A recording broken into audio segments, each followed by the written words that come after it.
Is my mic not muted this time? Your mic is muted this time. Not muted this time, I mean. That's fun. Let's try to... We'll keep that tab there so we can see our microphones this time. Yeah, that's a good idea. All right, so let's make sure that we're rocking and rolling as we should be. You always do that, and it turns out we are. Am I like... I'm not inverted.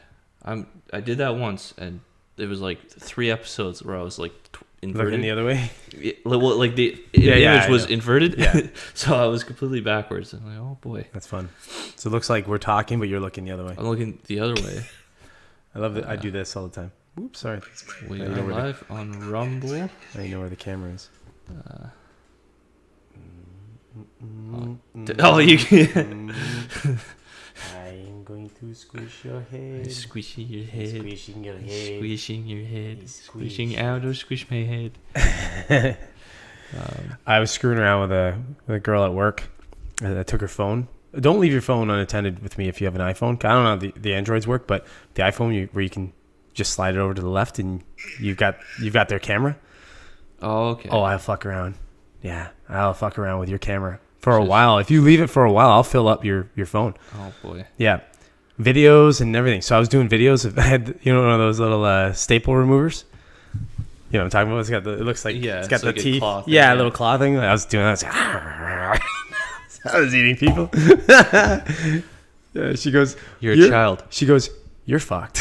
You're not. Like when she saw them after, I go, sorry. Yeah, I am. I think the lesson to be taken from this is that in order to grow up, you have to actually grow up. You know, if you stay child size, like some people in this room, you never grow out of that phase. You know what's weird? Call me child sized because I'm shorter than you. But I am bigger and I am heavier. You're fucking bigger. I am bigger. I am bigger, son. I don't know. We're pretty close now. We're getting close, but I don't know. I don't think shoulders wise. For one, you're 162 pounds. I'm 172 pounds. You got a tummy. I got legs. Yeah, you, I sir, don't have been. legs. Yeah, you've been neglecting. Neglecting my legs. Yeah. I was actually going to do leg day tomorrow. Yeah, bro, you should probably do leg day every day for the next like, every year. day for like 2 next weeks. Next year, maybe. I'm on my feet all day at work. You sound now you sound like an old woman or something. I know. I sound I'm like on my feet all day. Here's the problem. I've noticed this working out every other part of your body. The first little while, you get really fucking sore, and then like the soreness, it doesn't like go away, but you get used to it, so it doesn't it's not debilitating in any way. Yeah. Leg day is a whole fucking other deal. You should feel sick if you've done leg day well. You should feel sick, like you're gonna throw up. I know that feeling. You know the guys at the gym, like the one time I was lying down on a bench at the gym, and like I'm literally just I'm like ready to throw up.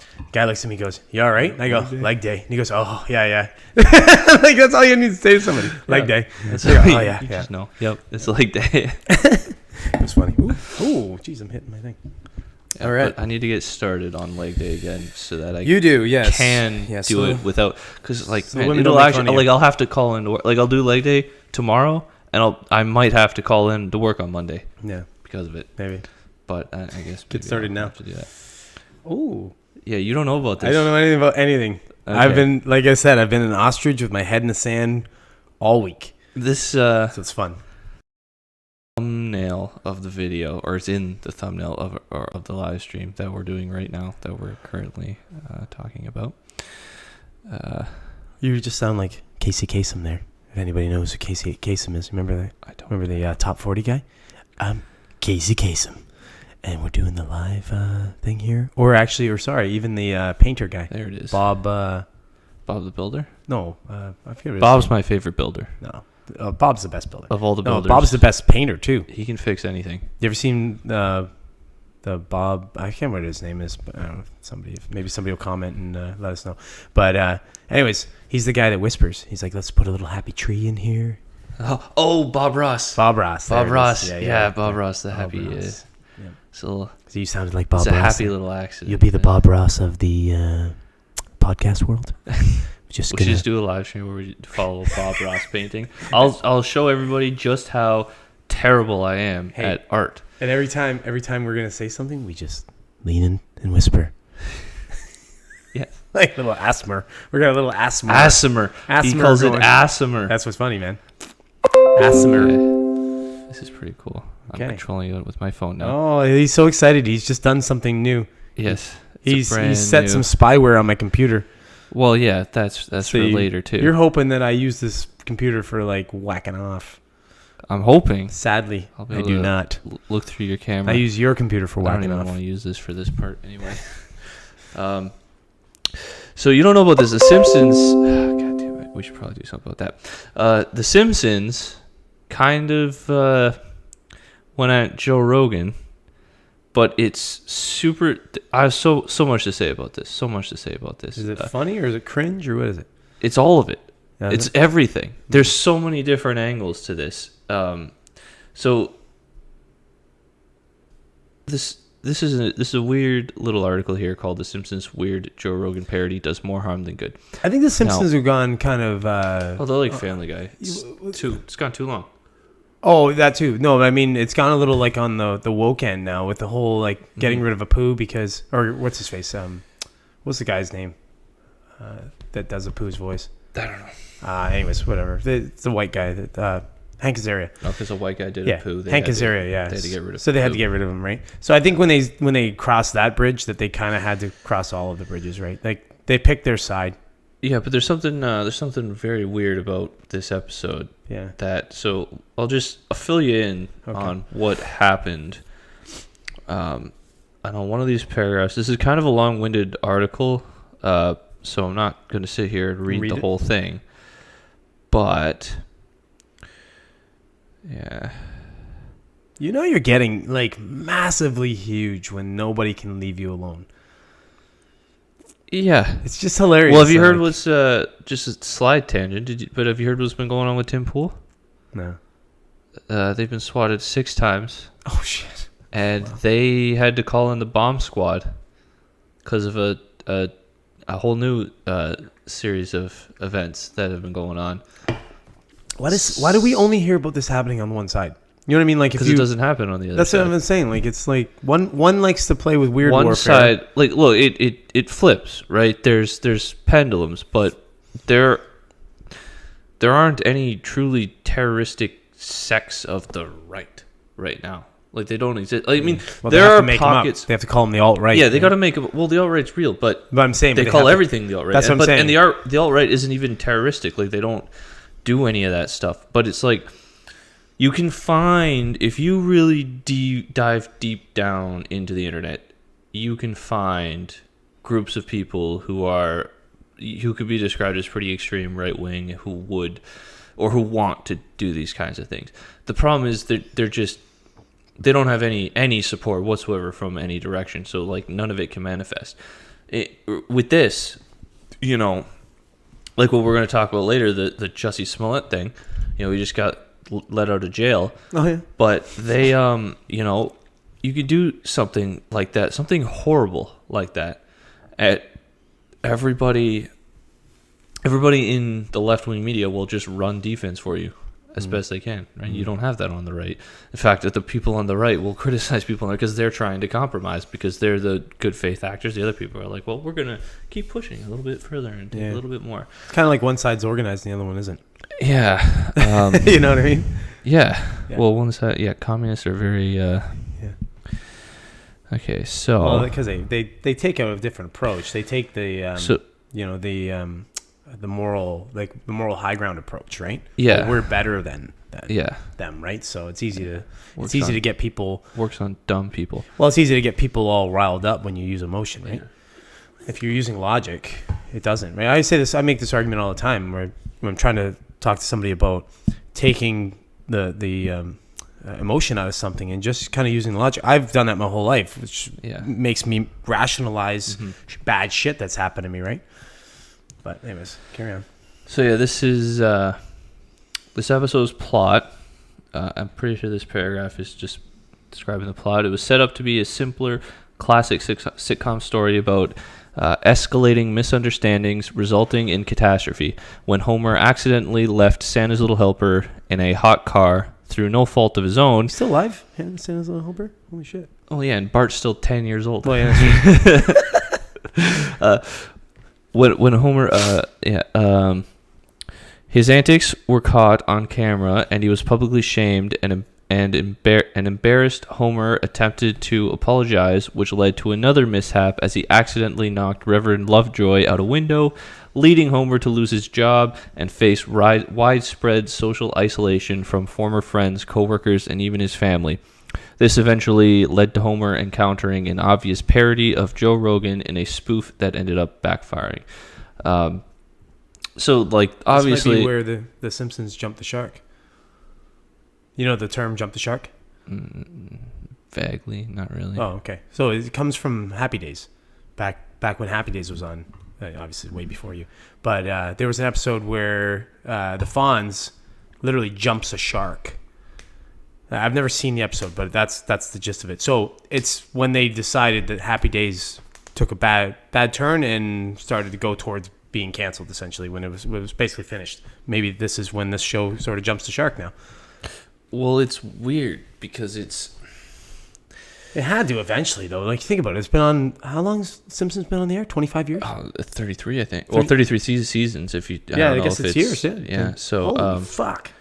Started in the Tracy Ullman show. So listen to some of the things that this article says. In a bizarrely misguided joke, The Simpsons depicted Rogan as the only one willing to welcome Homer into his home after he was publicly shamed. Rogan never referred to him by name. The Simpsons never referred to Rogan by name. Oh, okay. But the character who welcomes Homer into a building labeled Right-Wing Podcast House is intended to resemble former UFC commentator, which is this... Why does it say former UFC commentator? He's still a UFC commentator. Yeah, I know. Why are you saying that? Because they're stupid. See, that's... they don't even know... They can't even get the information correct. Screenshot from the show, so you can see it's clearly he's trying Right-Wing Podcast House. Yeah. it has a little bit of funniness to it because it's absurd. No, just watch this play out because there's so many angles to this that it's weird. Former UFC commentator who's still commenting the UFC. However, this gag falls flat for obvious reasons. The plot had, by this point, already shown that Homer was made a pariah for no good reason, and his public shaming came about because of a harmless misunderstanding. As such, the episode implies that this nameless right-wing podcast host's guests are presumably equally well-meaning, harmless figures like Homer. If the show wanted to take issues with Rogan, his likeness could have been included in the closing scene's slew of people Homer calls terrible, instead of a tasteless aside about a lot of Russian generals, further proof that South Park's... So I hear this plot. I haven't seen this episode, but I hear this plot line, and I hear, Homer, like many people in cancel culture, is falsely maligned, right?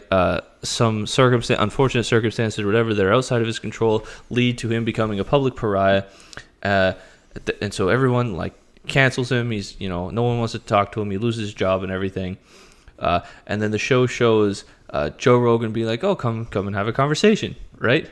And I see that as okay, they're painting Joe Rogan as the good guy who's willing to listen to this, and they're pointing out. They're making fun of cancel culture by being like, "Hey, you people are ridiculous. There are all these people who are falsely maligned in this way." Yeah. And then these articles come out like this one, where they're like, "Yeah, but that doesn't make any sense because the people in real life, they deserve it. They actually like the point goes right over their head that they're like, hey, no, we're calling you out on being absolutely fucking ridiculous." Yeah. Right, but. The fact that they would call him right wing too is weird. That's a bit of an attack. See, the weird thing about The Simpsons is it's very smartly written, right? For the most part, when I used to watch it anyway. I don't really watch it anymore. But if you, it holds true over the years, right? It's because it's smartly written. But I don't know. With some of the decisions they've made over the last little while, maybe they're becoming more and more woke, which would make them awful. But if they're staying in that sort of meaty middle ground, where they just make fun of everything, but subtly and smartly, that's what I'm getting to. That's what I'm getting to. Yeah. Where this seems like they're trying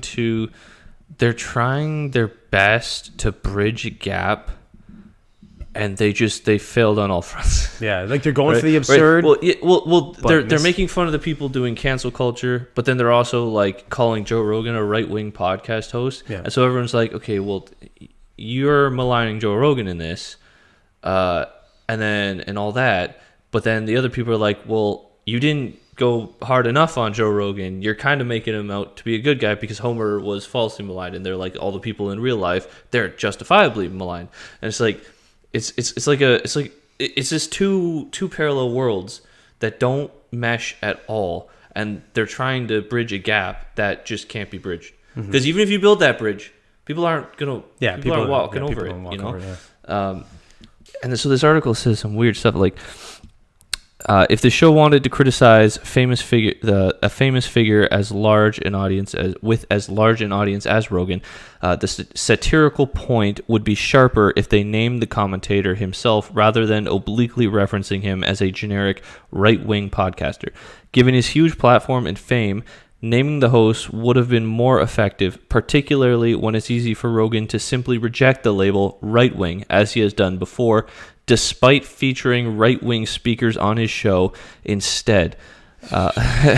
Instead, like the corner-spoofing former guest star Aaron Rodgers, the Simpsons attempted to both criticize Rogan and avoid criticizing themselves by never directly naming the public figure. Right? So like this is like, okay, so you are a right-winger if you talk to a right-winger is basically what they're saying here. They're like, the whole point of Joe Rogan's podcast is he's having conversations with people. With everybody. People who have different opinions than him or different perspectives. Interesting people. Different areas of expertise, right? Whatever. But it's mostly just interesting people, He's a man with a wide range of interests. So he's like, he's like, oh, curious, I found your curious work interesting. I want to talk to you, right? And then that turns out to be really good content. And these people are like, well, yeah, but he's right wing because he'll have a conversation with Gavin McInnes. It's like, yeah, but what about the fact that he like disagreed with Gavin McInnes? The thing about it is, and like, people don't give him enough credit for this, is he really is a brilliant interviewer because he's so good at just allowing people to talk, and then he asks great questions, which challenges their point, but then. You know what I mean? Like it makes them explore the other side of it, and him explore. Like there's an exploration happening in that 2 to 3 hours of a podcast, which is brilliant. And that's what is so engaging about it. That's what makes people come to watch it. Yeah, he's not too adversarial. Exactly. Unless he's pushed towards it, in which case he holds his own. Or unless someone's lying blatantly or something. Yeah, like he'll call him out on it. Like when he had Gupta on, right? And he challenged him because Gupta was just like talking around it. He's like, no. Yeah. I'm asking you a blatant, like I'm asking you a direct question. There was an episode. You need a beer, don't you? If I need one guaranteed. Oh, you don't? No, I don't. Well, I take one. I'll hurry up. That's a first, buddy. I know. Usually I'm like waiting until I finish, and you're waiting until I finish. I know. What's it called? Early on, there was I just remember these clips going around, but Joe Rogan had a guest that made some ridiculous claims. Like, I'm pretty sure that the claims that the guy was saying is that you can eat a perfect diet where your body absorbs 100% of what you put in, so like you never have any. I think I remember that. Yeah. Yeah, and Joe Rogan was not very nice to this guy. He's like, you're insane. Like you're making ridiculous points. Like there's no evidence to back it up. Right. So like he will go there, but he kind of, you have to push him there. Because that's like saying that you could eat a diet without pooping. Yeah. Like you're never going to poop because your body takes every bit of everything of that and uses it for energy, and there's just no waste. Look at this here. This is actually kind of hilarious. While Rogan's Instagram post of a political compass whose right quadrants are labeled strong men and good times is evidence of his right-wing leanings. How are those even related? I clicked the link to see if we can get that. Oh, clickbait, buddy. Clickbait. They baited you, man. They got you. I know, they got me. They baited me. I bit. You bit. I bit the thing. So weak. Reeling me in. You're so weak. I know. Yeah. I'm pathetic. Actually, you're very weak and suggestive. Yeah. Watch this. Domino's. Yeah, I might get Domino's later. Yep. Mm-hmm. I might. I was like, even like you're drinking a beer, and I'm like, Hey, you need to know. No, I don't. But I guess yeah, I do. I need one. Wow. Oh, this is your thing. How does this say? Like this is the thing I've said this mentioned. This is generational theory, right? Yeah. You get strong men lead to good times, lead to weak men. This is Rogan's Instagram. Yeah, he posted this. I don't know when. Doesn't say. But Joe Rogan posted this on Instagram at some point in the past, before right now. He just posted it right now. Well, before right now. But he's been watching. Or after right He's now. watching our podcast, so he he posted probably it is. right after. I don't know why he wouldn't. Why wouldn't he? It's a great podcast. Yeah, it's fantastic. It's a little better than his. We just don't have the same. We got censored for the first time. Yeah. You know you're doing something right? I know. We gotta be careful because if we do it again, we get an actual strike on our channel. Oh, jeez. No strikes. Yeah. Listen, the tens of fans would be upset if we got a strike. So let's. Oh, I guess they're saying because he's equating this right authoritarianism with strong men, right libertarianism with good times, and then left libertarians with weak men, and then left authoritarians with hard times. I mean, it jives though. Yeah, it's just the political compass though. No, it's it doesn't matter. He's always gonna be typecasted no matter what. Evidence of right leanings. If he said, and then of course the article pulls up the glaring contradiction, and of course his endorsement of left-wing presidential candidate Bernie Sanders in 2020 complicates this reading. Yeah, no shit. Yeah. What about his endorsement of Joe Jorgensen? Or Joe Jorgensen. Well, Yeah. Joe Jorgensen is probably considered far right by these people's Probably. standards. Yeah, probably. Like, because far right has been. Oh yeah. Well, we right know wing. We know the line has been shifted. Yeah, but it's been watered down to essentially just meet not Marxist. Yeah. Right wing is just not. If you're not a Marxist, you're right wing. Yeah, exactly. And if you're anti-Marxist, you're far right. Yeah. That's basically what it is. Basically, now. yeah. That's a fair assessment of it. Absolutely. Yeah, this is. It moves. It just. I don't know if it's gonna move any further over. It just kind of just stays there now. It's like it's almost like they're trying to reinvent the political spectrum. Yeah. So this is where like the joke, at least in my. From my perspective, the joke goes right over these people's heads. It says, The Simpsons isn't clear what the show is trying to say about cancel culture. The right-wing podcast house has a sign outside saying, pariahs welcome. But since Homer did nothing to deserve his public shaming, that should theoretically be a good thing. Like, they just can't wrap your head around, yeah, it is a good thing. Yeah. It is a good thing. But they're like, but Joe Rogan, so bad thing. So... Well, they explode. It's the same thing with like the Trump thing, right? Orange man bad. It doesn't matter what Orange man say. Orange man bad. Bad, no matter what he said. Yeah, like it's that the stupid the old saying that I use all the time. Don't throw the baby out with the bathwater. But people do. It doesn't matter. Like you say one thing, all of a sudden everything else you said is gone, which I disagree with completely. For example, let's use a pretty bad rough example of it. Someone like Cosby. Bill Cosby, like he did a lot of garbage fucking shit, but he made good comedy. I mean, he was funny. He was funny, and he was like, on the Cosby Show, he was, whatever. Like I don't know. I remember watching it. But he was funny, I guess. Whatever. It's a sitcom. It's stupid, but his comedy's funny and stuff. So why throw all that out because of one thing? It's still good comedy. Is simple-minded people like I saw this post I saw a video talking about, I think it was a V on Romanian TV on YouTube posted this, and it was basically, so he was commenting on a post by a Reddit user, which the Reddit 4chan, it's a 4chan post, and the 4chan user, I think they were just posting it as an observation. But then someone else in the chat called Aiden Paladin, who I think she has a PhD actually in sort of this stuff. She did a whole she made a whole long post about this, and this might be worth actually trying to pull up if I can. But essentially, hold on, yeah, give me 2 seconds to pull this up. 2. Because you're a stupid person. This is actually a very interesting point, and so as I'm pulling this up, I'll I'll do the experiment on you, essentially. So it's like you have a weird schedule. I don't think I like the idea of you experimenting on me. Yeah, but you have a weird. So it's kind of okay. Let me put it this way. Like, how would you feel if you didn't sleep last night? In general, just how would you feel if you didn't sleep last night? You're tired and bogged down a little bit. Okay, so you're not retarded. Yeah. You can process a hypothetical. Sure. Yeah.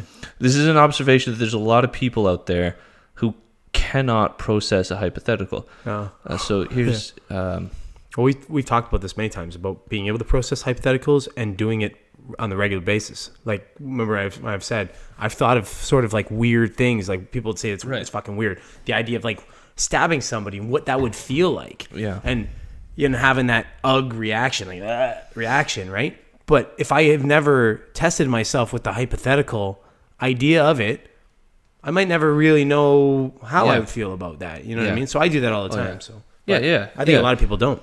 So this is the 4chan post. The title is not that anon. This is 4chan talk, but I have the IQ pills from that thread in text. Well, I fucking don't even understand what that means. I was gonna say. He says, I did IQ research as a grad student, and it involved a lot of this stuff. Did you know that most people, 95% plus, with less than 90 IQ, can't understand conditional hypotheticals? For example, how would you have felt yesterday evening if you hadn't eaten breakfast or lunch? And then the person would respond, what do you mean? I did eat breakfast and lunch. Yes, but if you had not, how would you have felt? Why are you saying that I didn't eat breakfast? I just told you that I did. Yeah. But there are a lot of people that are like this. That's actually a really good sort of point, good article, because you're right. There are a shit ton of people with a shit ton of circumstances like that, where it's like that's taking they simple. Just aren't able. Yeah, they to can't process it correctly. Hypothetical. Yeah, or at all. Or process anything that isn't tangible that they kind of can see in front of their face. Like if you come at them with sort of an idea. So I know a lot of people like that, right? Like that can't visualize anything. These are it's a different sort of end of it, other than in Aiden Powell's post, which I'll read after this, kind of goes into. But yeah, but it's the same sort of thing. Like someone that can do nothing where they can conceptualize anything. It has to sort of be put in front of their face. These are the type of people that need like hard lessons. You see this in like employment all the time, right? With people, somebody needs the hard lesson. They need the discipline. Yeah. They can't understand the idea of maybe, you give them a chance to not do the wrong thing without any discipline, right? You're like, I'm going to give you a break. It's like that break goes over their head. They go, oh, okay, that almost didn't exist now. I'm just going to keep doing that same thing again because there was no consequence to it. Yeah. It's almost that same sort of idea, but there's so much of that in people. I've actually never even coordinated or correlated, to IQ. I just kind of, I don't know. Yeah, well, because IQ is weird and different. Yeah. Like, so Eric Weinstein. By the way, before you get into that, do you have a high IQ? I don't know. I've never tested it. I have tested mine. Yeah. And I don't want to brag, but I do have a high IQ. It's like 34. Yeah, I think it's 48. 48. Okay. Yeah. No, but honestly, I've done it 3 times. Mm-hmm. I've never had it tested, so I don't usually say it to anybody because I don't have a fucking document. It's not worth it. Yeah, well, yeah, exactly. I don't have a document, and what am I doing? I'm going to brag to people I have a high IQ. Plus, you can make a coherent argument that IQ doesn't necessarily work for everybody. Sure. I think it's a general rule. And I agree. But like this is what I was going to say about Eric Weinstein. Eric Weinstein will say that he doesn't have an IQ, and I think that this is because he talks around the topic. I don't think he ever. He says he doesn't have an IQ? Yes, because he talks around. Yeah, because he talks around the topic, and I think what he's saying is that what I gather. I don't want to put words in his mouth, right? So this is my opinion based on things that he said. It sounds to me like Eric Weinstein is saying that he has taken IQ tests in the past and has scored fairly low, which definitely doesn't jive with his thought process. And I think what he's maybe saying, because he's definitely a little bit on the spectrum, so I think there might be certain people that just don't take tests well. Yeah. I agree with that completely. So, like, even though Eric Weinstein is obviously brilliant, maybe one of the smartest people alive, you know, he's incredible. He probably scores low on IQ tests, which is why he probably says that he doesn't have an IQ. Have you ever done an IQ test? I haven't. Okay, so I've done a few different ones, and some of them are skewed a little. They're like weighted a little heavily towards like visual. So, okay, so for example, they'll show you, say, a cube that's this size essentially, and then another one that's like this, and a bunch of other ones, and they'll say which one, if you were to times this by like 1.5 or 2 times, which one would it end up being here or whatever. And it's not math related as much as it's more spatially. Yeah, like trying to imagine what double the cube visual would acuity look like. Versus spatial or whatever. I'm really good at that for some reason, but that's what makes me good at like building stuff and that. Which Just because fucking gate would, you know. I know I'll fix it. Don't worry. Completely. I'm better at fixing than building. But anyways, yeah, it's funny that you said that because I want to fix it this weekend. It drives me batshit crazy.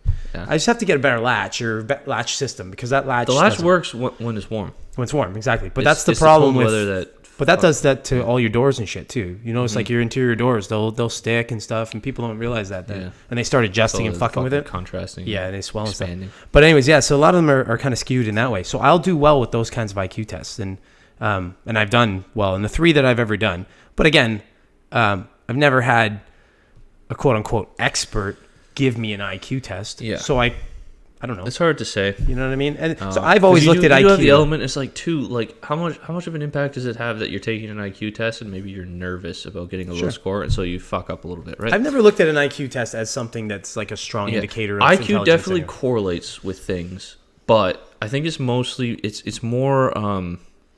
It correlates with success in society.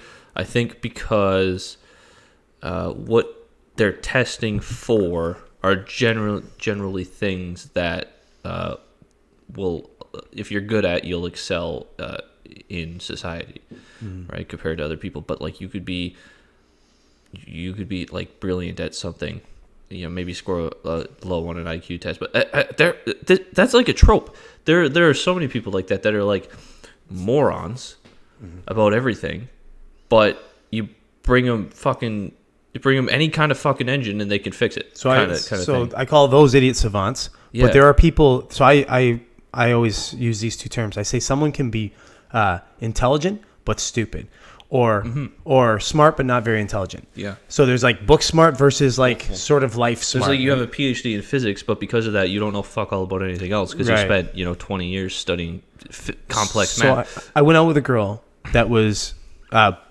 book brilliant. Like she'd do anything like studying and that kind of shit. But when it came to like social skills or just general, general common sense, she was pretty low on that. Like it was very gullible, very easily manipulated, that kind of thing. So yeah, I think the smartest people are kind of like a mix between that. They have facets of all areas of intelligence essentially, as opposed to just really, really good in this. But taking those people that are really good in that, I think we should, like, they have their place in society. Absolutely. Have you seen it's like a BuzzFeed video. It's like one of those they get random people together. Oh, you mean those ones? Yeah, BuzzFeed does a lot of that, where they take random people and put them together, and they do people. I like those. Let's see. I was getting a lot of those in my my Facebook video feed for a while, but now I don't really go on Facebook very often. But it's Jubilee, not BuzzFeed. Oh, that's what. Yeah, Jubilee. Yeah. Yeah, there it is. This. It's a 12-minute video. I almost wanted to pull it up, but that's a lot of time. The one chick who is the most outspoken, the most like. Is that the blonde? Clearly, no, she's not blonde. She's got here are. Is that the? So there's like 7 or 8 of them or something like that. This is the chick who is like the subject of the controversy. Yeah, okay. if you've seen her, and I've then seen that's these the guys. video up at the top. Yeah, there. 100%. I've seen these guys. So, because it was huge because this girl is like so outspoken and like she,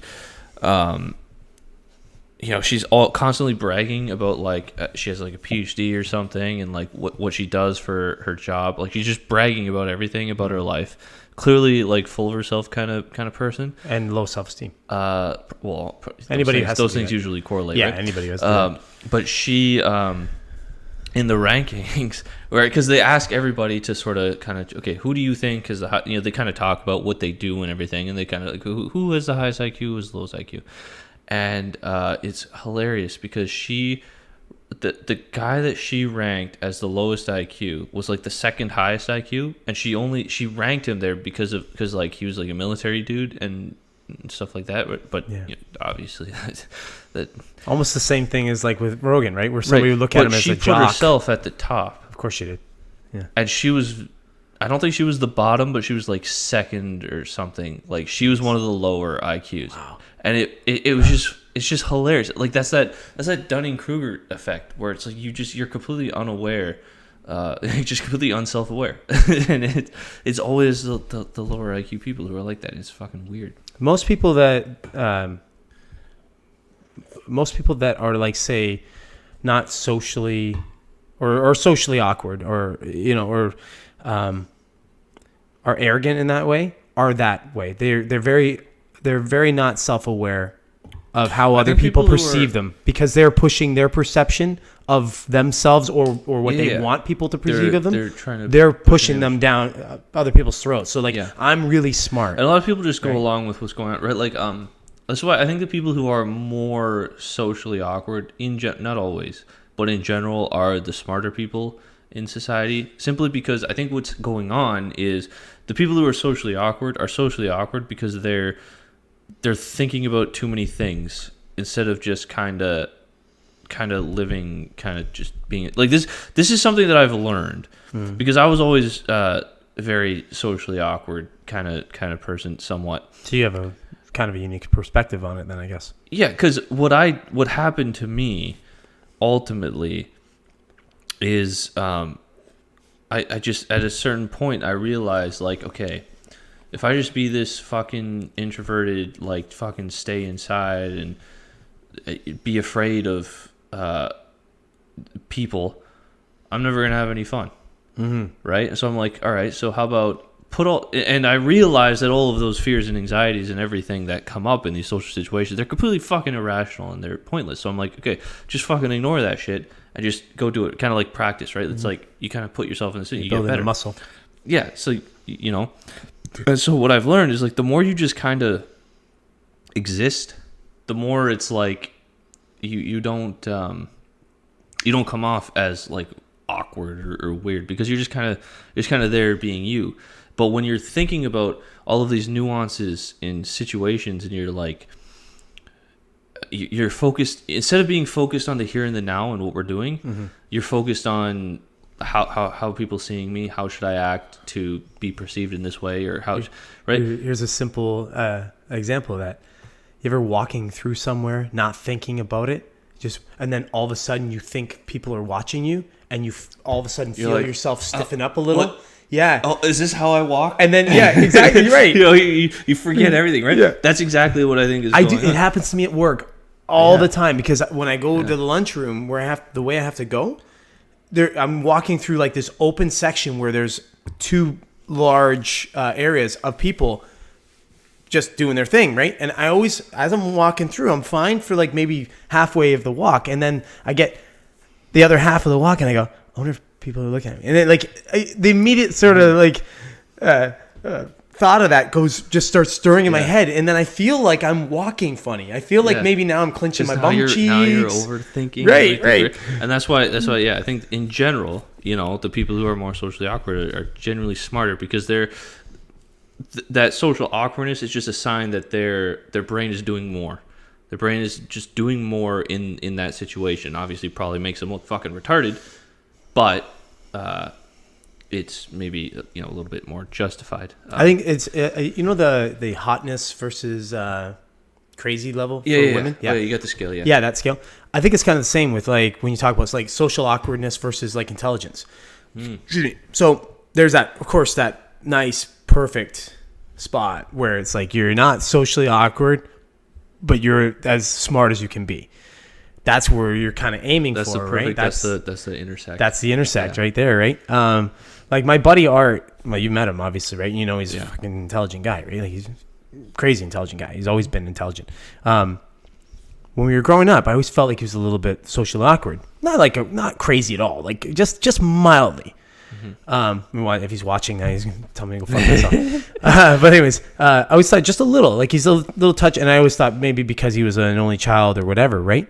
But he's one of those guys where it gets very close for me of people I know at the level of intelligence versus social awkwardness, where he's almost at that perfect sort of curve.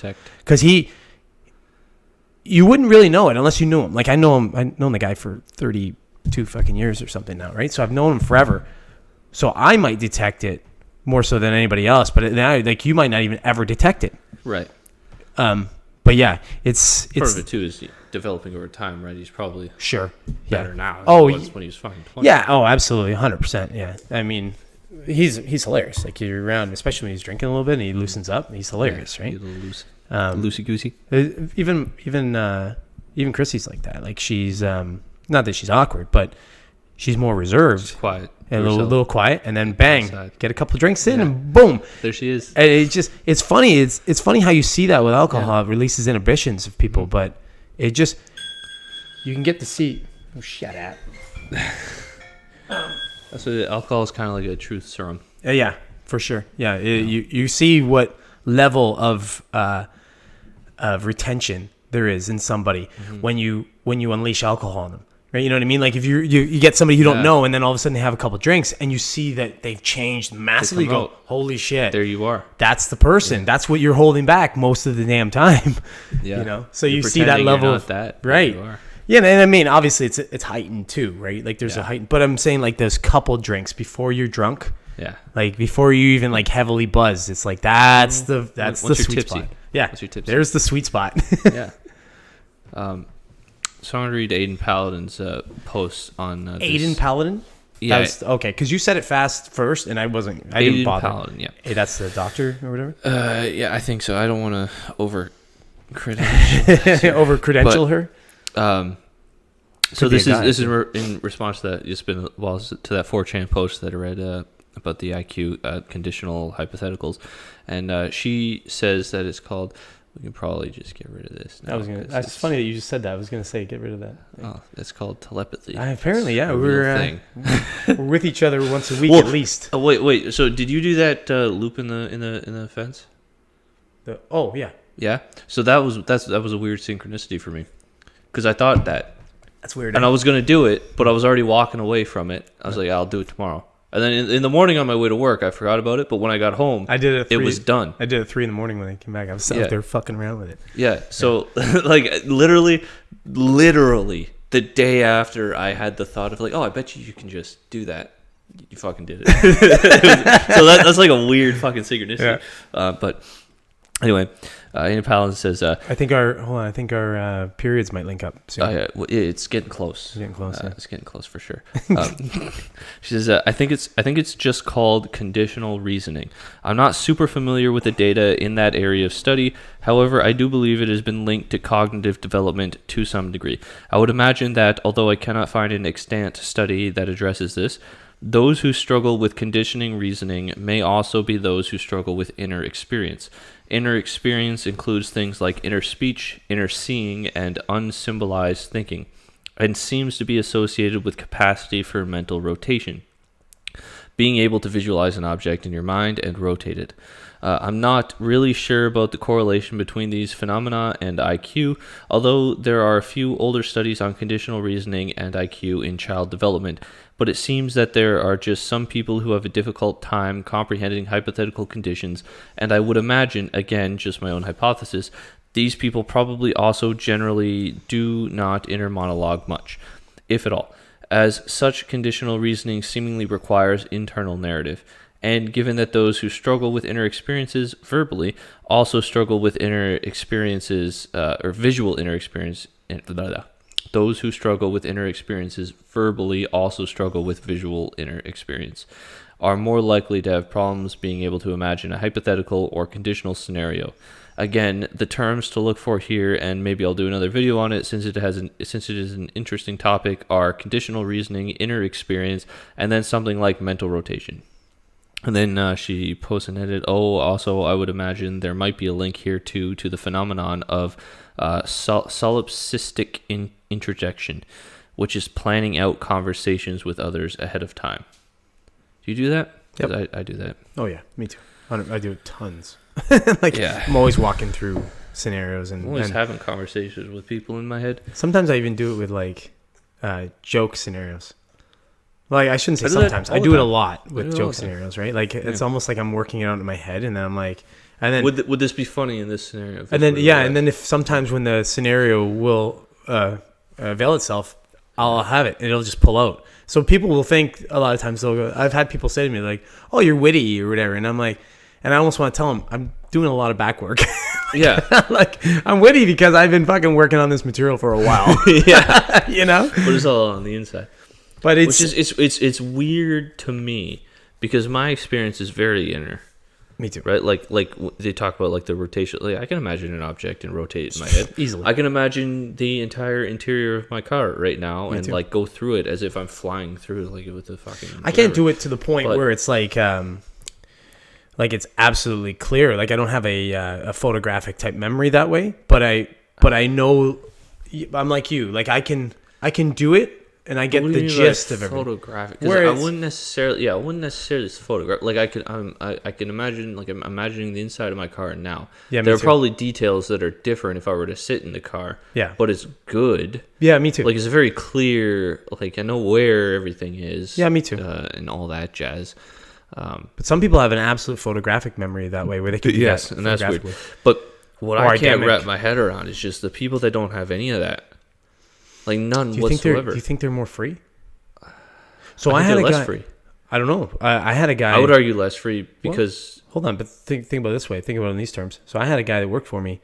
I don't want to say his name specifically, but anyways, he seemed to never take anything overly personal. He was just kind of like, you could go. He was the kind of guy where you could insult him right to his face, and he would just kind of like take it and like laugh it off type thing, right? It was almost. I don't think it was for lack of understanding because I don't think he's necessarily stupid, but it was like you didn't care. Well, kind of. Like there was like a lack of a little bit lack of understanding, a little bit. You know what I mean? It was like almost like he didn't understand the full intent of the insult or the nuance of the insult. Like if somebody says something subtly, they're subtly making fun of you.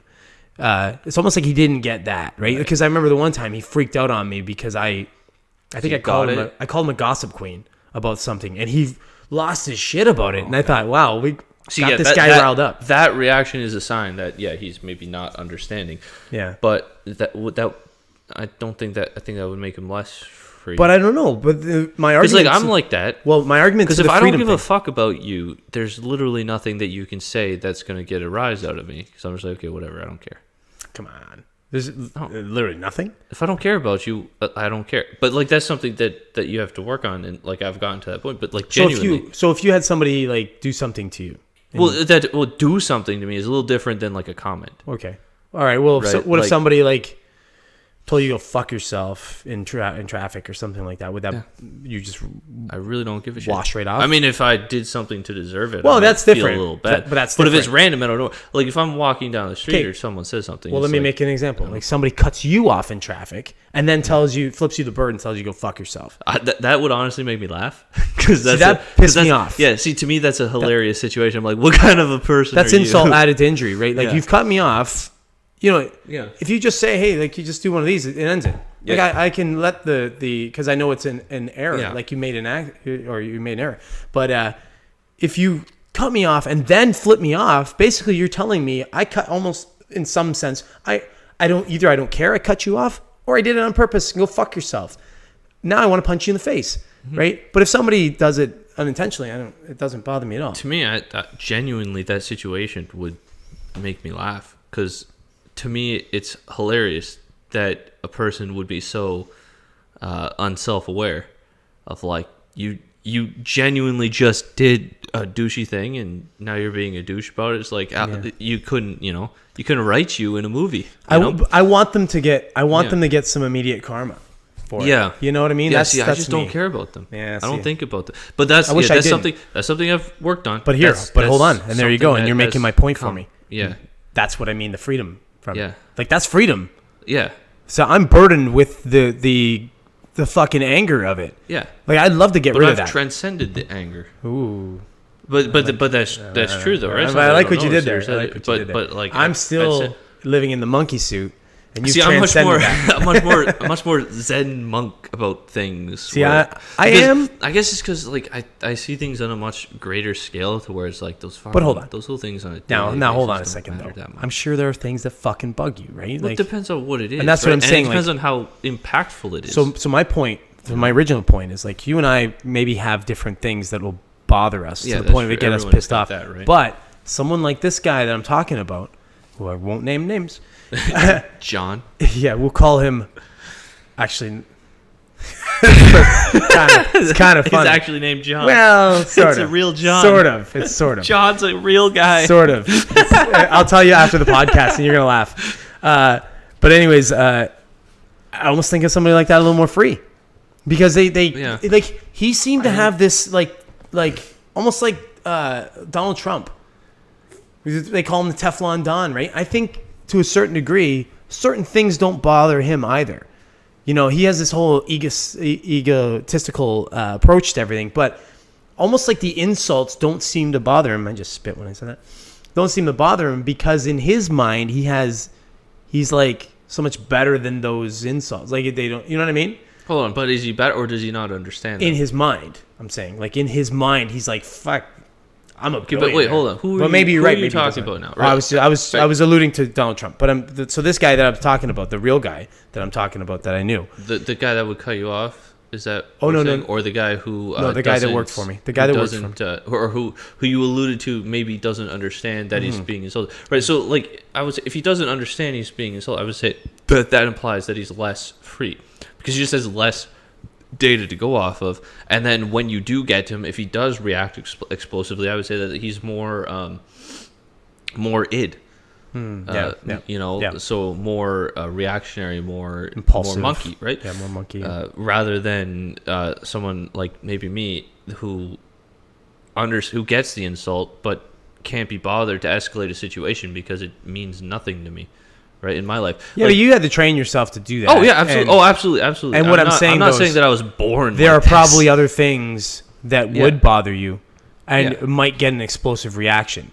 Because you can't train everything. Oh, absolutely. But it depends on what it is. Like, generally, things that have literally no impact, like material impact on me. Like, you can say, like, if I don't care about you, you can say, if I care about your opinion, then you can get a rise out of me, obviously. Yeah. But if you're, like, someone I don't give a shit about, either because I don't respect you or I just don't know you at all, it's just not worth fretting over. Yeah, I'm trying to make my point in a way that maybe you'll understand my point. I think you get it, but I'm trying to, like, innately make you understand my point. What I'm trying to say in a way, like, you know, like somebody who goes to work every day and just they enjoy their job enough that they go to work every day and they're just happy doing that, and they're just a very simple type of person. They go to work, they come home, hang out with the family, do whatever, and rinse and repeat, rinse and repeat, rinse and repeat, and then the weekends, maybe they do whatever. Yeah, but they're happy with that, right? Yeah. And they just live this simplistic life where they don't really want much for anything. They're cool where they're at. I think there's a lot of freedom in that. The strife that I live in, or someone like maybe you also live in, where we're always trying to do more, be more, or progress, or learn. It's like it's a constant struggle because we're never gonna get to the end. Freedom isn't the right word. Well, when I'm saying freedom, I mean like mental freedom, where you just like kind of like chill. Yeah, maybe they're happy. And that's what there's that happy and simplicity. Maybe there's something to be desired, like something to be envied about that, because of that. Like, oh, you're happy, you're enjoying, like you're, for example, you're good. Do you ever feel contentment? Contentment? Yeah. Have you ever felt contentment? Like, be specific about what. Just content means. with everything. Like you're just with like everything. Yeah, like you just wake up and you're like, I'm good. Everything's good. No. Right. I've never felt it in my life. Always, I don't know what that. I don't know what that always fucking means. Something like I can always be better. Thank you. That's what I'm saying. But there's like an uncomfortability to that. Right. Like I live my life uncomfortable. Yeah. And there's a reason for it. Because if I ever get comfortable, hold on, let me make the point. If I ever get comfortable, I feel like I almost feel like I'll die. I've thought about that. Like, you see those videos of like a really fucking nice house or something, and you're like, oh man, it'd be cool to buy that one day. But obviously, if we're talking about a multi-million-dollar house, if I can buy a multi-million-dollar house, I don't have to really do anything because I know, like, I'm financially literate enough that I know what to do with, that if I would have to have $10 million to buy, say, a $2 million house, and I know what to do with the remaining $8 million to live comfortably. But then again, what if the bottom fell out on that $10 million for whatever reason? I just went away. Yeah, like, for example, you had it all invested in something and it's gone. It just went away. Now it's an absolute, like that would your mind and my mind would both go there. We would think that. We would be thinking, like, what if this ends? I've been doing so many different things to protect it. No, I get it. But that's beside the point. Like my point is, okay, so now I'm there, right? Now I have my dream house, and I'm anything that I want, I can go out and buy, right? Like, it's not like can you though? What if you want more? What if our mind, because we're always doing that? Okay, but that's a whole different point than what I'm alluding to. Is that, like, I've thought about that, like, because that's probably what would happen. Is I probably would want more, but me too. If I didn't, I'd be like, I don't know, I would have some very serious issues, like, mentally. Like, yeah. I might spiral into, like, a drug problem or something. Like, things would get really bad really fast. It's funny how you just kind of alluded into something that kind of, it struck on me the other day. I was driving by Center Mall, and if anybody's watched the podcast and knows what Center Mall is, they'll know where we are. But anyway, so I'm driving by Center Mall, and I saw two clearly vagrant type individuals. I don't want to misrepresent them, and they were interacting or whatever. And I was like sitting at the light, just waiting and watching them. And I don't know, they traded something or whatever. All I thought when I was watching them, I was like, probably neither one of them have like a nice house to go to, have a nice place to go to. They just have somewhere where they go to sleep. And then they just hustle their whole life, basically. They're just like interacting with each other. Whatever they're hustling for, if they're drug addicts or whatever. They're just hustling. They're just doing their thing. They're just living. Think about the what would make somebody like that happy. If I walked up and gave that guy $100, that'd make his whole fucking day. Mm-hmm. Right? It's just simple. It's $100, and that would make his whole fucking day. He'd be like, "Oh my god, best thing that happened for." Heroin that you get with that. Yeah, right? it's the same. But like, best thing happened to him in a year, maybe fucking 2 years, 5 years, whatever. There's that. So like, the level of simplicity, in my mind, might create this freedom of not being burdened by over necessity or whatever. You know what I'm saying? Like, so whenever. But it's not the same as over necessity. It is to strive. Like, well, for us it is though, because we need more than we need. Like, we want more than we need or need more. I don't know. I think that's because we figured out that it's a game and we're playing the game and it's fun. And we're is it fun? I'm having fun. Oh, that's nice. I don't know if I'm having fun right now, but I'm playing the game. It's not always fun. We're always playing the game. But it's like, I would describe it like, it's hockey, cyclical. And a hockey analogy. Fucking here we go. Right? The guy can't. All I can think about is hockey. I'm having fun when I'm playing hockey, right? But that doesn't mean that every second of the game I'm having fun, right? Yeah. There are moments where, like, I'm winded and I'm really suffering, or there are moments where, like, you're fucking, like, really fighting against somebody, battle for the puck in the corner and you're losing, and that doesn't feel good, right? But the overall is fun. Of course, yeah. By the end of the game, you're like, oh, that was a good time. You're looking back and going, do that again. Fuck, I can't wait to do this again. Yeah, and that's kind of how I see life on a day-to-day basis. It's not always great. It's not like, oh man, this is awesome. But on a day-to-day basis, looking at the whole fucking picture Yeah. of like what's going on, I'm like, yeah, this is kind of fun. But if you get out of your own head and the way you think about things, trapped in my head. yeah, I know. But you know what I mean? Like, it's like, it alludes to that, what you were talking about with that girl freaking out about the car color. Yeah. If you get out of your own head about it and how you think of things, Yeah. can you see what my point of view of somebody who's very simplistic and doesn't have all that in their brain, how their life could be a lot more simple and easy to make happen. Yeah. I just don't know that free is the right Well, word. you're right. Yeah, 'Cause they're probably. more, Yeah, sure. I feel like they're less free. They're more trapped to the conditions that are sort of that they inherit of, you know, the society that they live in, right? What would you're right. Yeah, rather the use of the word free is liberal. Obviously, Yeah. I'm being liberal with that word. But Yeah. so if your freedom, if you were to like design your freedom, what would it be? I have to design freedom for me. Like design freedom in life for you. What would it be? Just no boundaries.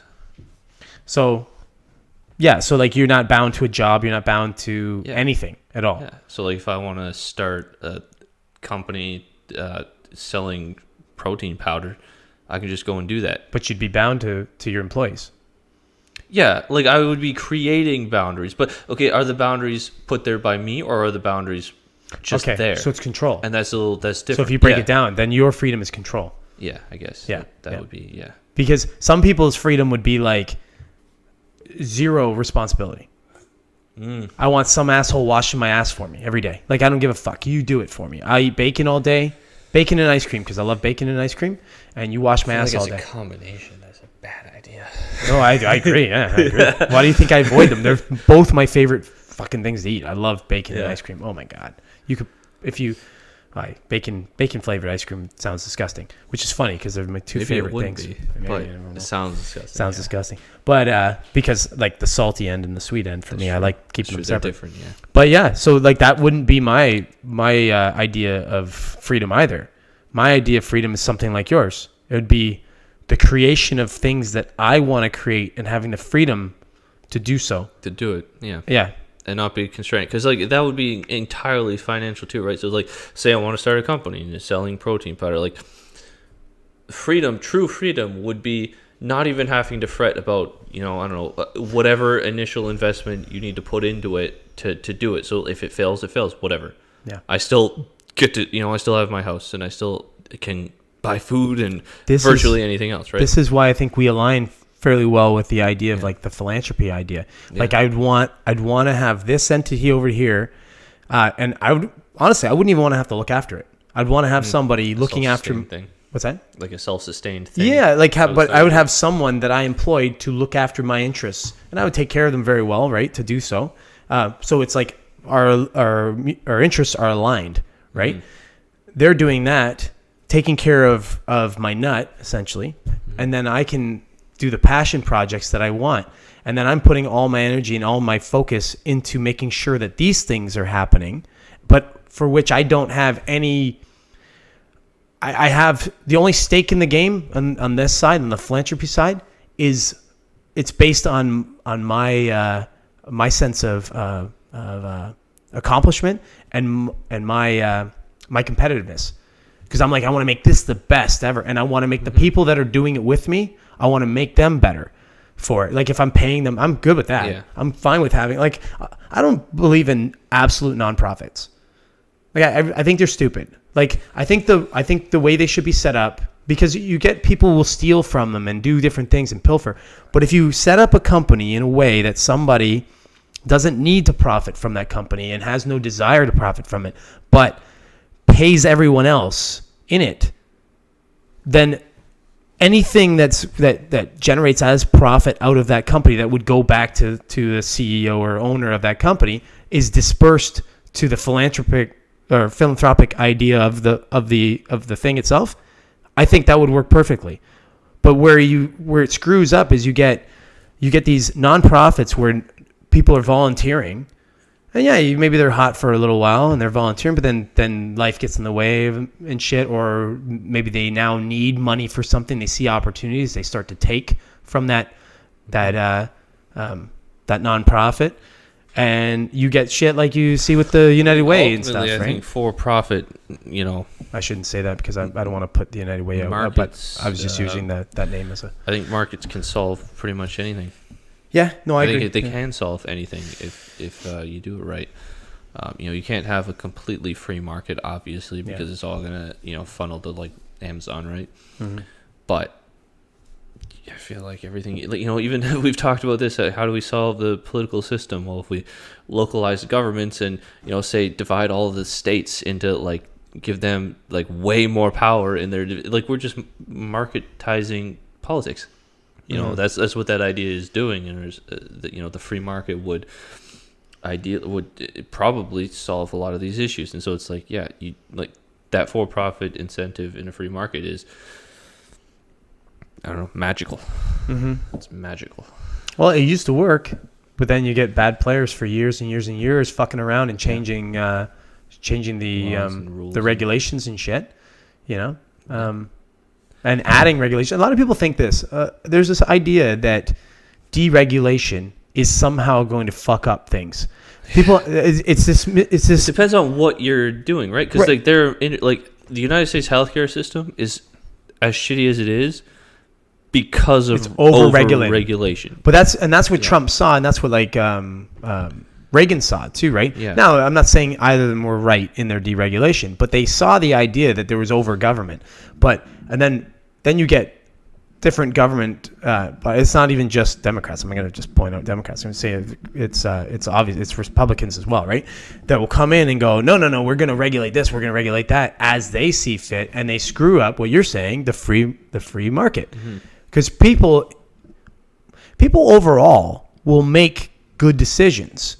Like the general population. There are outliers, obviously. They're the thieves, they're the crooks, they're the immoral type people. But they're the outliers. Like realistically, when you take the meaty middle of society, most people they're generally good. Want to be good people. They generally want to be good, exactly. Yeah, but you get the people that are fucking scammers that they'll screw around. But if you regulate and if you allow those scammers to now skew the system and make a shit ton of money in the system because it's regulated in a way that they can manipulate it, and then they use that money to further lobby and get regulations put in, holy shit, man, you get where we are today, where the free market is no longer really free, right? And you can't, and the haves have all. Fuck, I don't even think. Yeah, you can't start a fucking healthcare. We've talked about this before. How do you billions? And how do you even fix it at this point now without sort of doing a kind of dismantle? And that's great reset. But that's right. But that's what you're seeing, and that's what you're seeing with like cryptos, right? That's like society's way of trying to fix a broken system. Because they're like, let's deregulate, or let's decentralize. Let's have a decentralized. Let's get away from these corrupt politicians. And then what happens? Start doing things outside of their purview. And what happens? Those same fucking players come take over that decentralized currency, and it becomes essentially a centralized currency that they create their own. Well, yeah, that too. Yeah. But I mean, like what I'm saying, like with even like with Bitcoin and stuff, where they're Bitcoin, and they're gonna have a government coin. Bitcoin's being bought, but Bitcoin's being bought up so much that it's gonna. Eventually, it's not even going to be owned by people anymore. It's just going to be owned by entities of like Jeff Bezos. Basically, yeah. What was the next thing you want to talk about? I think you know what I got to do to you. Let's take a break. I think I got to pee. I got to pee too. I'm going to pee first. Oh my god! All right, we're taking a pee break right now. For anyone watching. You should get used to pausing it somehow. Well, it's live. You can't do that. Oh yeah, I guess. Well, I talked to you from in there. I talked to you more. You kind of shut up for a while. I think you get to a point where you get overwhelmed with your small penis. Yeah, well, it's hard to deal with, okay? It's hard to cope. The fact that you don't pee on everything. Well, you know, I've had a lot of practice over the years. I'd like to say that my aim is pretty good. Lightly spritz? Yeah, like spritzing the wall and stuff. Well, sometimes just on the walls. This is a Oh, just wait until you see how long mine's gonna be. Mine's gonna have a fart in it too, though. Oh boy.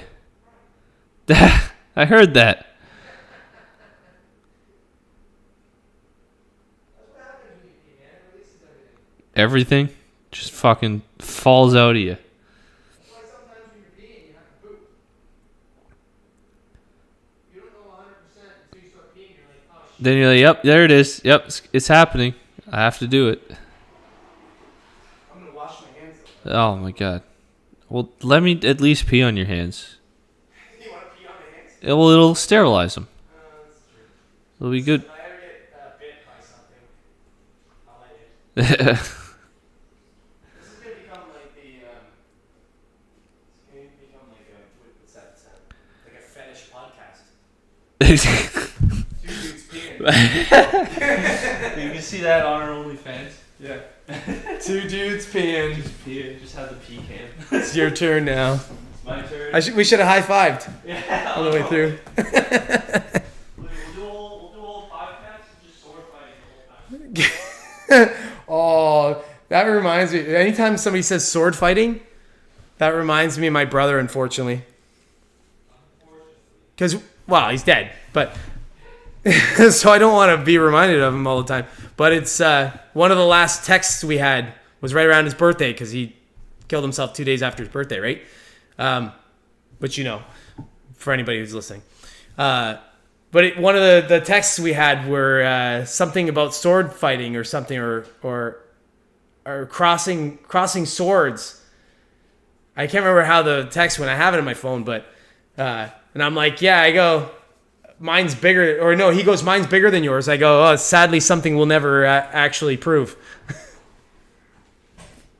So yeah, sword fighting. Anytime somebody says sword fighting, I think about my brother. Don't do it. I felt like you were gonna do it. Fuck off. Okay, fuck off. You know what I could really go for right now? What? Some fucking Doritos for some reason. Doritos. Yeah, every time I drink beer, I want Doritos. All things to crave Doritos. But I do want pizza too. Yeah. Well, we're gonna get pizza. Yeah. All right. We're gonna some do pizza something for sure. later. What's our next topic? What do we want to talk about after? Well, we the were pee talking break? about political corruption, so this might be a good time to pull up. Segue. Pull up this. Be careful what we say. I know. It's okay. It's the mainstream. If anybody media notices, now. we are missing a video. No, we already did brought it not. up. Yeah, we did not podcast last week. No, we got banned. It's on Rumble though, Yeah. where it has more views anyway than it did. So the New York Times has come out and talking about how the Hunter Biden laptop story. We don't really need to read this article; just pull it out for context. But Sure. the Hunter Biden laptop story that we all know about. That some of us may have gotten banned from Twitter for talking about. Kicked off YouTube. October 2020. It's Just before the election. Yeah. So was the story. Now, the New York Times says the New York Times, the same news organization that I believe reported that the story was Russian propaganda, has admitted that it's real. Well, I think, yeah, that's so funny. The laptop's real. The emails are real. You know what's funny about It it? implicates Joe Biden in corruption. It's like the lab leak thing. That's the same thing where they for the this is longest time. worse. I get it, but I'm saying, but it's like that same sort of thing where they just sort of walk it back a ton later when it almost doesn't matter. Yeah, where they act like it's not. Yeah, like what? It's almost like they're saying like we're not doing anything about it anyway. Like it doesn't matter. We can just go ahead and tell you, yeah, that's real. Mm-hmm. Too late now. What do you want? No one's. Too many people are freaking stupid. Like, Well, I don't know. you're not Like, gonna They're not. I don't know. unless there's something on there. Which again, I'm not gonna say anything about this because I don't want to get us in trouble. Unless there's something on there that is really, really bad Well, to the is. current president. No, No, to there the is. current. Well, okay, but whatever. I No, don't but know. that was the whole point of the thing. No, this is all mainstream now. Is You it can talk impeach? about Is it impeachable? Well, in a sane world, yes. Yeah, I Far agree. more than what they did to Trump. Like we're talking. Far about, more what they did to like what's his face to It Bill Clinton. implicates. It has major implications to Ukraine, which is highly relevant. Huge implications to business dealings by Hunter Biden in China. There are, from the beginning, there was, I think Bobulinski is the guy's name. He's in jail, who was in the emails, came out and said, yeah, the emails are real. So you got witnesses saying that this, Joe Biden is pretty much confirmed to be the most corrupt president in U.S. history that we're aware of. And what's going to happen? Nothing. We're going to get shadow banned. Nothing's going to happen. Probably already shadow banned. Yeah, that's got that last video kicked off. They probably shadow banned us. Yeah. Probably.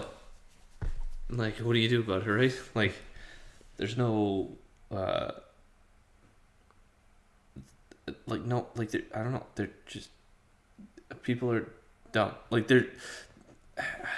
That's a broad statement, but people are just gullible. They're just fed something and they just believe it. What the media says, and the media isn't... now they're telling them that this is real.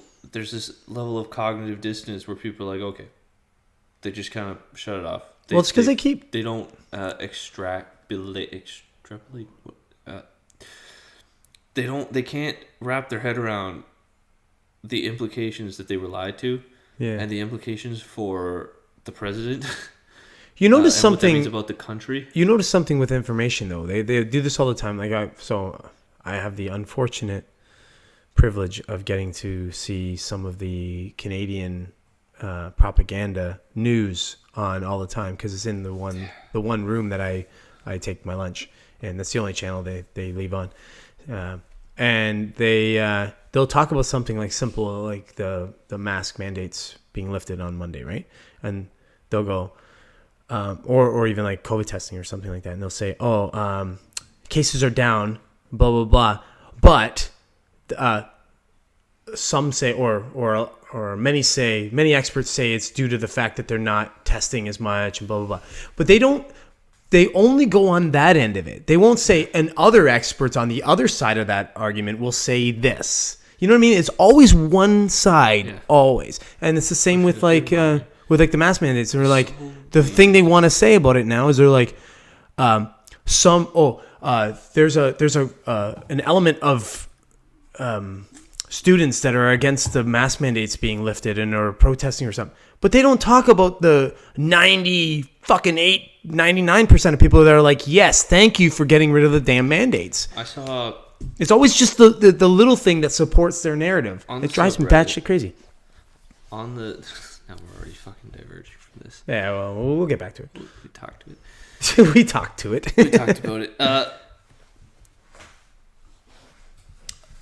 The subreddit, the Canadian subreddit, I believe it's called On Guard for the or whatever. I saw a post. I wish it never looked. It was something like, it's not an unreasonable question, but it was someone asking, it's like, with the mask mandate being lifted, who's gonna continue to wear their mask? And it's absolutely baffling, like just how dumb the people are in the comments, because there were many people posting about how like, it just doesn't feel safe. I don't feel safe taking my mask off or whatever. It's like the mask never protected you. Yep. Never did fuck all to protect you. Yep. It's for other people. But now you're saying because you feel safe. It's like, okay, so that confirms our story that all these people are just like fucking children who have their safety blanket that they fucking want to take around. Yeah. But then there was another post that was like, I can't even begin to wrap my head around how masks became political. I'm like, what the fuck are you talking about? The second that you opted for fascism, to force everybody to wear the mask, it became political. To not be like, oh, hey, maybe you should wear a mask, or hey, maybe we should, if a business wants you to wear a mask, then that's their right. Just add it to the damn sign: no shoes, no shirt, no mask, no service. Yeah. Instead of being a reasonable person, you were an absolute authoritarian dictator. That's how it became political. Like, you are actively taking away people's rights, and you're sitting here talking like, how did this become political? Like, what the fuck? How fucking dumb are fucking people, man? It blows my mind. It blows my mind. Well, they don't make that. They don't correlate the two. They don't They don't put, it's not a bridge to them. They don't go, okay, well, this equals this. They go, this thing over here equals this over here, but not that. No, this isn't political. This is it is weird. But again, it's hard to understand. In their minds, they're like, well, you should just wear a mask. It's like, okay, that's not an unreasonable perspective, but you're standing for a dictatorial mandate, right? You're standing up. You're anti-human rights at this point. You're sitting there saying, yeah, no, you shouldn't have a right to. But these are the same people that would never have made the correlation between that and forcing people to take a vaccine. Oh, well, these are very much in favor of. But that's what I'm saying. But they never made that correlation initially, right? Yeah. They would never have made that correlation. They would never have thought it was going to happen. Or that. They were the very same people that called you a far right extremist conspiracy theorist in in 2019 or 2020. When did the mandates come out? It wasn't 19. What year fucking is it? 2020. We're in 2022. In 2020, if you said that they were gonna try to implement vaccine mandates, you were a crazy far right extremist conspiracy theorist. And then, but the same people calling you that, when they started to talk about these mandates, were right on board with the mandates. Yeah. So it's like we're dealing with NPCs. Like that's the only way I can try. These people they just do whatever their programmers tell them to do, and the programmers are the mainstream media. And no matter how many times they're lied to, this is what we were talking about earlier with the low IQ potentially not being able to process hypotheticals. Like it's just one thing at a time for them, and they just blindly follow an authority. Oh, it's my fridge. I thought you left the water running or something. Sounds like no, you're right. It's one of those things, like, when something's so absurd that you can't even. It's like they're not real. You can't fathom it. So you can't. If I can't assign reason to something, it's really tough for me. Like I told you, I'm a logical type of person. So if I can assign reason and rationality and all that to something, then I can make sense of it, and I can whatever. But if I can't, it's almost like my intelligence is replaced with anger. I'm just like, get the fuck away from me. I have a thing about stupid people, or what I deem to be stupid, that I have very little tolerance or very little patience for it. Because it's different if somebody doesn't know something. I have zero. I'm fine with that. Like I'll take the time to educate you or help you or we'll educate each other. And there's the people who insist that 2 + 2 = 5. Right. And you just look at them and go, there's no fix for you. No. I just need you to get away from me. The fix for you is me to get. Yeah, it might be a different needle. Yeah, maybe something else in it. Yeah, we can't say that on YouTube. I know but like I want to be able to help people like that to see, but it's they can't wrap their head around stuff, right? So like you gotta it's such a weird phenomenon that we're seeing, like this NPC thing. It's been described in the past as the old philosophical zombie question, or debate. It's like how I don't know how. You ever have something when you sort of know something to be true, and you're trying to explain that to somebody, and they just have zero ability to get it, and you're like, and for you it makes so much sense, right? You're like, this just makes so much sense, and you're trying to explain it, and they don't get it. It's very frustrating, right? It can be very frustrating. Now, it's fine if they're open, if they're an open person, and they're like, I'm just not understanding this. Then you're like, okay, then it's me. It's my approach. I'm not disseminating the information correctly for you to understand what I'm saying. But it's when that lack of understanding it's not they mean to not understand. Like they're trying not to understand you. It's not they're making a cognitive effort to say, I'm not going to listen to you. I'm not going to hear your point of view or understand your point of view at all. And I don't care how many different ways you try and tell me. I'm just, I'm not going to listen. Right.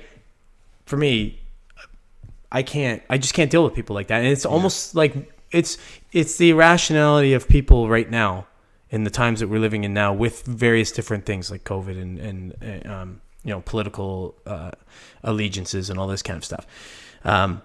It's that idea that what we're seeing, it feels like, is people are maybe they just don't operate rationally at all. Oh, we know right? that's true, and that's 100%. what's going on. But it's almost like they're willingly tossing away rationality as like something to strive for in their decisions for a perceived sense of safety. Where it's like, it doesn't have to make sense. If you tell me it's safe, I'm just going to blindly believe it, and then boom, there we go. And that's why you have these people saying, I don't feel safe taking my mask off. It's like, what do you, like, that's an incoherent statement, right? It doesn't make any sense on any level. Yeah. It's like, it's one thing if you're like, oh well, I don't want to continue to spread it or whatever, so I'm going to keep wearing my mask. But the idea that I just don't feel safe, so I'm going to wear it, like. What? Yeah. What? Huh? Excuse me. I need to go over here now. Any sense at all? Well, I think people that spread this kind of information or have reason to, like the media and things like that, I think they understand that the people that make decisions based on emotion are very easy to control, right? Those are easy to control. But then you have a good section of people, maybe even the meaty middle of people that do both. They're rational and emotional. And they play to the emotional side because the emotional side outweighs the rational side in those people. Like as a knee-jerk sort of reaction, right? And then there's people like you and I that are way more on the rational side than emotion. Like everything I do is based on rationality more than emotion for the most part. Except when a guy cuts you off and flips you off. Well, yeah. But there's still rationality behind that for me. It's that this guy needs to be taught a lesson of some sort because he's going to do this to other people and he's a dickbag type of person to just think that he can do these things. You're justifying your outrageous. Well, no, I am. But also at the same time though, if he acts like that to me, he's probably acting like that to everybody. And why should he get away in a society where we all have to play nice in the sandbox, should get away with doing those kinds of things? If you do something and it's clear to everyone that it was wrong, whether it's intentional or not, it's very easy to just say, my bad, no problem. And now, having done that, if he does that, let's say he does that, he's like, I'm sorry. And I'm like, no, that's not enough. You need to. Now I'm the irrational person who's an idiot who needs to then have something maybe flips right over, right? Right, that needs the karma punch. But we all have our roles to play in those kinds of situations, right? And I always say, like, there was a situation that happened to me when I was like right around your age, 24 or something like that. I had a guy cut me off in I was going up the mountain in Ancaster. It was raining. This guy cut me off and nearly put me off the road. Like, right. I skid out and everything. And then he tries to take off. I wasn't going to have that, so I kind of chased him. We got up to the light at the top of the hill. And I'm with my girlfriend at the time. I jump out of the car, run over the window. I hit the window like this, and he rolls down the window. He goes, I'm sorry. Like, he rolls down about this much. He goes, I'm sorry. And I went, all right. And I walk back to the car. I get in the car. I mean, it was fucking pouring. I get back in the car, and I'm half soaked. Girlfriend looks at me, and she goes, feel better? And I went, like in a stupid way. Like, you're an idiot. She's like, feel better? And I'm like, yeah. And she goes, she shook her head, and I go, you wouldn't understand. And I left it at that, right? I was just like, I'm not even going to explain to you. Yeah. And then I explained later to her. I was just like, like the fact that he apologized after the fact was really all I was looking for. An acknowledgement. The acknowledgement and the apology is all I was looking for. The cowardice, run away and act like you didn't do it. You didn't wound me in some way. Yeah. Pissed me off to no end. And I think most people in society would agree with what I'm saying on some level. Obviously, they're not going to take the extremes that I would take, or maybe other people would take, even worse. But they would agree with the sentiment of what I'm saying. We live in a society, and we all have to act accordingly. We act nice, and we act polite, and we do things. If we wrong someone in some way, perceived or not perceived, we make it right in some way. Like, if, for example, if your pronouns are fucking her and Hey, kitty, kitty. My pronouns are brilliant and handsome. Well, yeah. Okay, well, you know what? I guess I got to call you those. Yeah.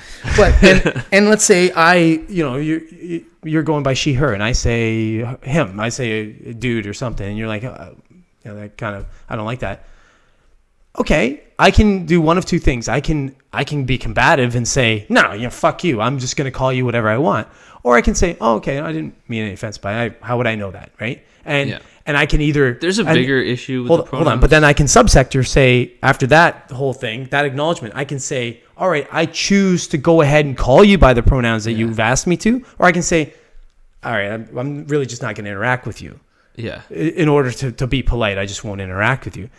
And either are fine. Yeah. You know what I mean? It's my choice. But for me to double down and say, no, fuck you, you live in my world, and I'll call you what I'm gonna... No, now you're a douchebag. Now it just went from that person being a bit douchey to you being the douchebag. There's a bigger issue with the pronouns thing because it's an observation, all right? Like it's not... The people act like, oh, you're assigned your gender. No, it's observed. And it's descriptive, and there are so many connotations to it that are biological that extend beyond, if you're writing a story and you're using she, her pronouns, but you're referring to like fucking someone that looks like Arnold Schwarzenegger. Right. There's a disconnect between the reader and what the writer is saying, right? Because those words exist as descriptors.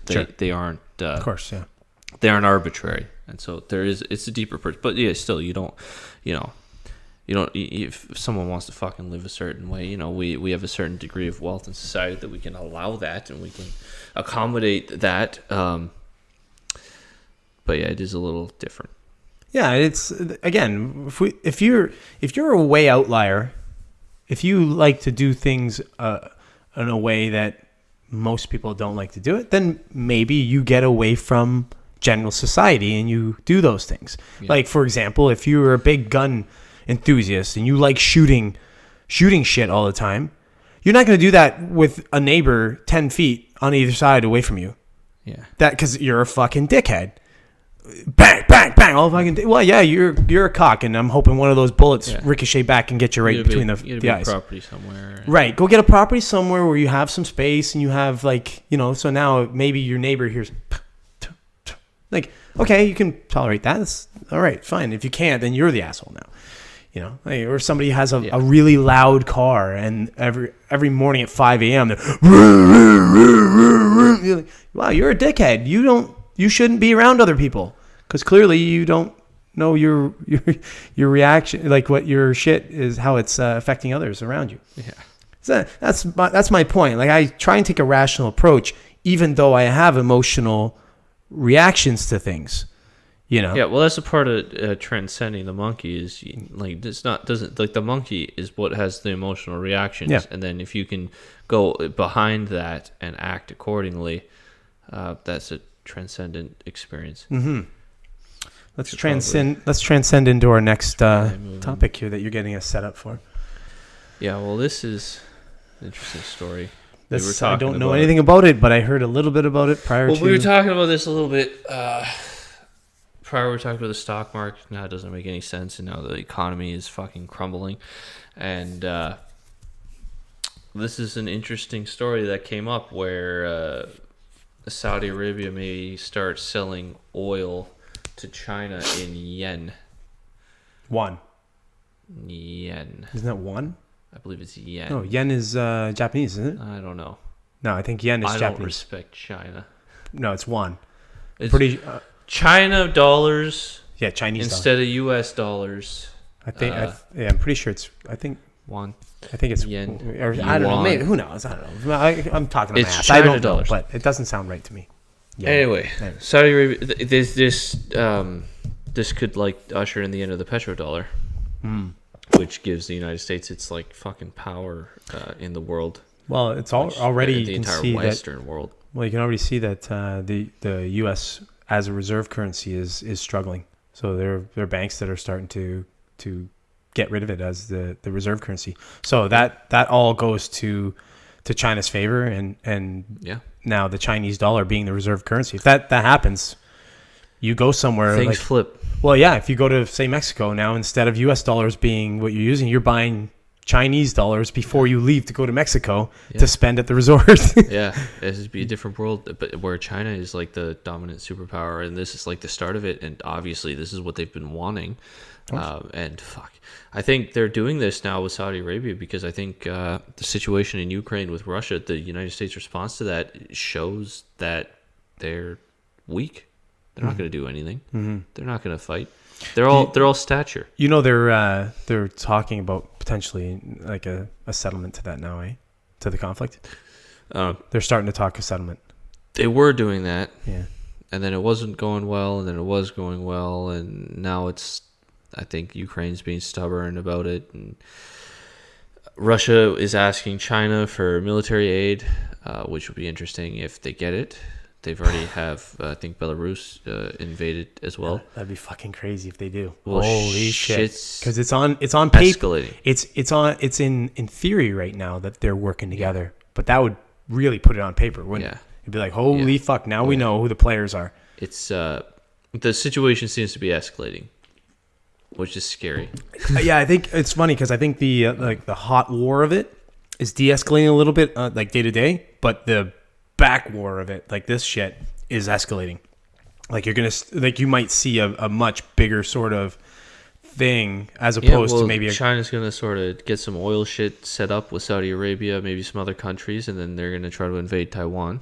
The U.S. isn't going to do anything. The U.S. is investing like almost $100 billion into chip manufacturers in the United States and in other parts of. Yeah, you said that. I think in the last podcast we were saying they're backing out. Basically, the U.S. is. Yeah, well, that was in Joe Biden's State of the Union speech when he was plagiarizing Trump. He specifically talked that they were like in cahoots with the CEO of Intel to bring chip manufacturing to the United States, which is essentially a signal that they will not be defending Taiwan. Yeah, because that's crazy. You imagine what Taiwan's thinking. They're like, holy fuck. Yeah. Way to tell us what you're doing without telling us what you're doing. If you're a citizen of Taiwan, maybe think about getting out. You probably have time, because now that China knows that the U.S. is doing this, they'll probably wait. They'll wait until the U.S. gets their chips set up, and then they'll invade Taiwan, and then there's really no reason for the United States to defend Taiwan. Yeah, and China knows. So this. I'm going to be the devil's advocate here a little bit. That China should take Taiwan? No. I don't think it'll be all that bad for Taiwan if China takes them. Like, I don't think, in general, like, I don't think the people of Taiwan are going to see much of a difference. Yes, they will. A little bit. What happened in Hong Kong? But there's a major difference in Hong Kong. What's the difference, though? Well, the free, westernized state just became... No, and I get that. What I'm saying, though, is like day to day, for most citizens, I don't think they're going to see much of a change with a different government. It's kind of like the difference between but it's kind of like the difference between, say, when Trump was in power in the States and now that Biden's in power. Like day to day individuals, the changes that they're seeing is obviously based on monetary policies and fiscal decisions. But other than that, like, so if you're an upper middle class, but you're not dealing with different kinds of government. But if you're upper middle class in the States, really, it's not affecting you that much. I mean, so okay, your savings, your assets are down a little bit. A little bit. Well, your assets are up if you have stock and real estate in certain things. But I mean, it's hurting everything except a dollar. It's hurting the lower class for sure. Oh yeah, right. But in Taiwan, it's a fairly, as far as I know, they're a fairly wealthy country. So I don't know. I don't think it's really going to affect them that much, like on a day-to-day. Well, all that wealth, I think, will be taken. You think so? I think that's the I don't know. Maybe prerogative. Maybe I don't know. I'm being devil's advocate here, right? Obviously, when I'm saying that. It could be. It could go either way, really. Like, I mean, China's been trying to annex Taiwan since World War II. Taiwan is like China. It is. It's the real China. The communists took over China, and Taiwan is the last. It's the leftover of really China part. Is, I think, East Taiwan is maybe the better way to put it, or West. I don't know. Kind of, East and West, Berlin type thing. I don't know what side they're on, but you call Taiwan They would be the West. Taiwan would be West, and China would be East. So China is East Taiwan. Yeah. No, it's true, but it's been going on since World War II, right? Essentially, and they've wanted it. what they've done over the last bunch of years is just basically whittle down the party that controls Taiwan. That's what they've been trying to do in lieu of a hot war, right? They've been trying to do the same bullshit they do over here in the West and everywhere else with propaganda and all that kind of stuff, right? So that's my point. That's why I don't think that it's going to be necessarily like an over system shock for the Taiwanese people if they just annex them in a clean way without a hot war. You know what I mean? Like if they just sort of take them in and Taiwan doesn't fight them other than like a political type fight, then I don't think it's really going to be all that bad for the Chinese people or the Taiwanese people, I guess, soon to be mainland China's people. That's my sort of devil's advocate argument. But I could be wrong. I hope I'm right, to be honest, because I think it's going to happen no matter what I say, no matter what anybody says. I think it's going to happen. I think they're going to do it. So I hope it's not doing too well. I know you make that argument. Yeah, maybe. It's like so there's an argument about Japan for years and years and years, right? Because Japan runs the biggest deficit. They have negative interest rates, right? Right. Yeah. So because they import food, right? You can't. It's very hard for a country to thrive like Japan seemingly has and have to import most of your food because you just have a massive population for a small anime, and that keeps them afloat. Yeah, but they somehow have defied the experts because the experts have said that the Japanese economy should have collapsed a long time ago, right? By all the monikers, by all the number monikers that you look at, it should have collapsed, and it hasn't. So I don't know. Like, yeah, I wonder why. I know. I don't. Is it corrupt? Is it just that they say that it's fine, and so like it's like okay, it is. If like enough people just buy into it, then it's fine. Because like if enough people just bought into the fact that like I don't know. I don't know how it would play out, but like if enough people just bought into the fact that like say I don't know, $100,000 bought the equivalent of $1 million. Now, if enough people just bought into that idea, then it would be so, right? Maybe. Yeah.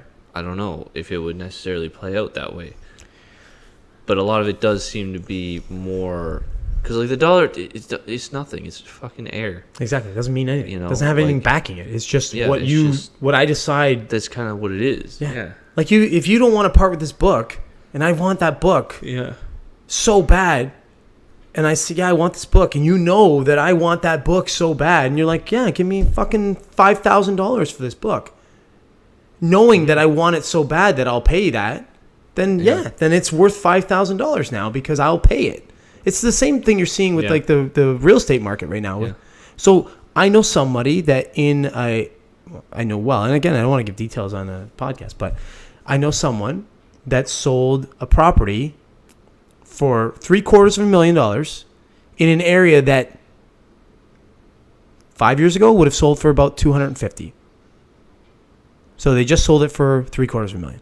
Mm-hmm.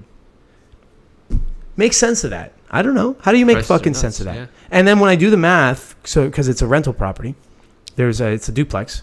If I do the math on it, the money, because I know all the details, mm-hmm. The money that's coming in on the rents for that property would make that property need to have about $300,000 put down for it to break even, just the carrying cost on that property versus the rent that it's getting. It would need a $300,000 down payment on the house. And who's putting fucking near half down on a rental property? So you're gonna lose money. You buy it, it's a money losing adventure, and you see that a lot with like. You buy it almost like you would buy a stock. Because you're expecting the overall value to go up instead of just the rental. You see that a lot with new properties, new builds in, say, like Oakville and Brampton and Mississauga and all that. You see that happening with foreign money coming in and buying up real estate, buying up new, like especially phase ones like crazy. They'll buy them. They're losing money literally on it. They're renting it usually. They'll typically rent it out to somebody for whatever the market value on renting, but they're losing money month over month on it, but but they know that they're going to make on the equity long term, and it gives a harbor for that money to get into Canada. You know what I mean? So it's like it serves a two purpose. But you see that a lot happening. But again, back to my original point, like nothing is value. Like nothing has a value that's based on its what should be its actual value, because none of that exists anymore. Right. Because the value is deemed by whoever fucking the craziest bidder wants to pay for it. It's just absolutely insane right now. It doesn't make any sense. Yeah. It's fucking... Yeah, it used to make sense. You used to be able to look at this book at one time and say this book is worth $2. And I mean, you still can't because it's a book, but let's use it as a fucking real estate, right? Yeah. Now I come in and say, oh, no, that book, I'll buy that book off you for $100. Holy fuck, that book's worth $100 now. Yeah. How's that make any fucking sense? Did it cost that to make that book? No, probably cost about 13 It would cents. make sense for, well, it's demand, right? Yeah. Which, it's demand fucking, it's like maybe the demand has been fucking just insane. People are creating It's it. over the top, and at a certain point, it's just artificially creating the circumstances for what is going to be the biggest economic collapse since the Great Depression, probably, maybe. That's what I'm seeing. Like I can't see any other outcome. Like what happens that doesn't cause that? And is it contrived by certain players? Is it on purpose? That's what I'm saying. It seems to be, right. yeah. So like if you some look of this at, monetary policy is like so bad, like it's almost like it can't look not at somebody, be on purpose. Look at somebody like we've said it before, like Bill Gates buying up real estate. Yeah. Because they know if everything else collapses, you need land. That never... Land's it's always there. Yeah, and land never devalues to nothing. Country collapses, then... That's still fertile land, theoretically, though. Yeah, but it's theoretically fair game. Like, theoretically, you could have... I know what you're saying. Different Somebody claims. just takes it? Someone could, claim ownership over it, because now there's no more authority sort of protecting your rights to that. Yeah. So it's like... Oh, it's all based how far on... are they taking Yeah, it? it's all based on a certain level of certainty. Like Yeah. a certain system that has to still stay in place. Like government Like power. if you buy a piece of land and you're there, Right. and you have the means to protect it, then that's a lot more tangible than like what Bill Gates is doing. Well, look at even like Afghanistan, for example. When the U.S. backed out of there, and then the Afghani troops said, "Fuck this, bye," and they said, "We're not fighting," and the Taliban walked in and just took it over. Yeah. So it's, and I don't know if maybe they already had known that. Maybe they were speaking to each other and they said, "Hey, look, listen, don't be shooting. Don't come in shooting, because if the U.S. leaves, it's yours. We're not going to fight you. We'll just come into your army. Like we'll just join your ranks. Like we're only there because they're here and nobody who's going to fight them. You know, they were backing it, right, Ted? Yeah, who knows? I mean, they were saying that a lot of people in the military said that the Afghanis were like untrainable. Mm-hmm. There's some weird videos where like they couldn't even get them to do a jumping jack properly. So it's like there might be an element of just sheer incompetence in that military. I doubt it. I think it's more. You know, when you see that level of incompetence in people, it's more that they just don't want to do something. Oh, here, I've got another example. This one's funny. This one's gonna get a kick. And if anybody who I work with listen to this, they'll get a kick out of it too, because it's personal. Someone at work, temporary associate in my department, we transferred her out. Again, I don't want to give too much information, but anyways, we transferred her out to a different department that she did not want to work in. So she comes up with an idea that she's got an allergy in her ears. This is what she said. I have an allergy in my ears. Okay. Pretty non-specific, right? Like she just said I have an allergy. I have an allergy in my ears. It has nothing to do with this. Well, it could have been because of that. She was trying to maybe make the idea that it's a little louder in that area or something. Who knows what her simplistic mind was coming up with? Is that a real thing? That's not a real thing, right? But it's laughable, and it was laughable from all of us hearing it. So, and then when challenged on that, it was like, well, she was told basically, okay, well then you're going to have to go home. She's like, well, you're what do you call it? You're discriminating against me because of my allergy. And she's like, no, the person that was thinking, no, not because you're because you're telling me you can't do the job in this area where I've transferred you to, and there's no work in your regular area, so you can't clearly work, so you have to go home. And try that agency personnel tried to back it up and be like, oh, no, it's fine. I'll work. Well, now you can't work because you told me that you have a fucking medical condition. I can't let you work in this area. So now you have to go home. Yeah. So the complete simplistic idea that this person had backfired completely on him. And you see, it's almost like the temper tantrum. Does the temper tantrum work? Sometimes. Yeah. Sometimes it works, right? It's so basic. It's so pathetically. It's so pathetically simplistic, but it works at times, right? But most times it's not going to work. Fuck, you brought up a temperature. I had an interesting thought like yesterday, and I can't remember the context of it, where it was like based around certain types of people are like fucking when you have a toddler that gets his way by fucking having a temper tantrums. But you see this play out in like and people that understand numbers games, right? Like you get a douchebag who's maybe not very good with women, but he'll be brash. Like he's maybe good looking enough to get away with this type thing, but he'll be brash enough to say like, "Hey, you want to fuck?" or something like that. And 95% of women are turned off, and like, "Fuck, get away from me, creep." But there's the 5% that are like, "Yeah, damn right, I'm down." Yeah. And he plays those numbers. He's like, "Yeah, fuck it, it'll work 5% of the time." 5% of the time, it works every time. Yeah, exactly. You know, but you see that in pickup artistry. It's it's usually like you go out there, you you ask out 100 girls, you'll get maybe 10 of them, you'll get a date, and then it's the same with anything. With like recruitment, they talk about that too, right? It's all numbers. Like you got to go the numbers game, right? Because I was with Primerica for a bunch of years, and that's the idea was like you had to recruit right that way. I hated it. I never did. I never recruited that way. But the top guys did, and they did well, right? But they had to go through a whole ton of no's to get a yes. Mm-hmm. I don't know. It's like, there's definitely some merit to that kind of thing, but excuse me, merit to that burp for sure. But meritocratic burp. But for the most part, I don't think it works. Especially in what we were talking about. Anyways, we go on tangents. It's fun. I think we might have run out of stuff to talk about. Oh, then it's probably a good time to stop talking. Yeah, I mean, we're about 2 hours in. 10 after 8 is fine. We can stop talking now.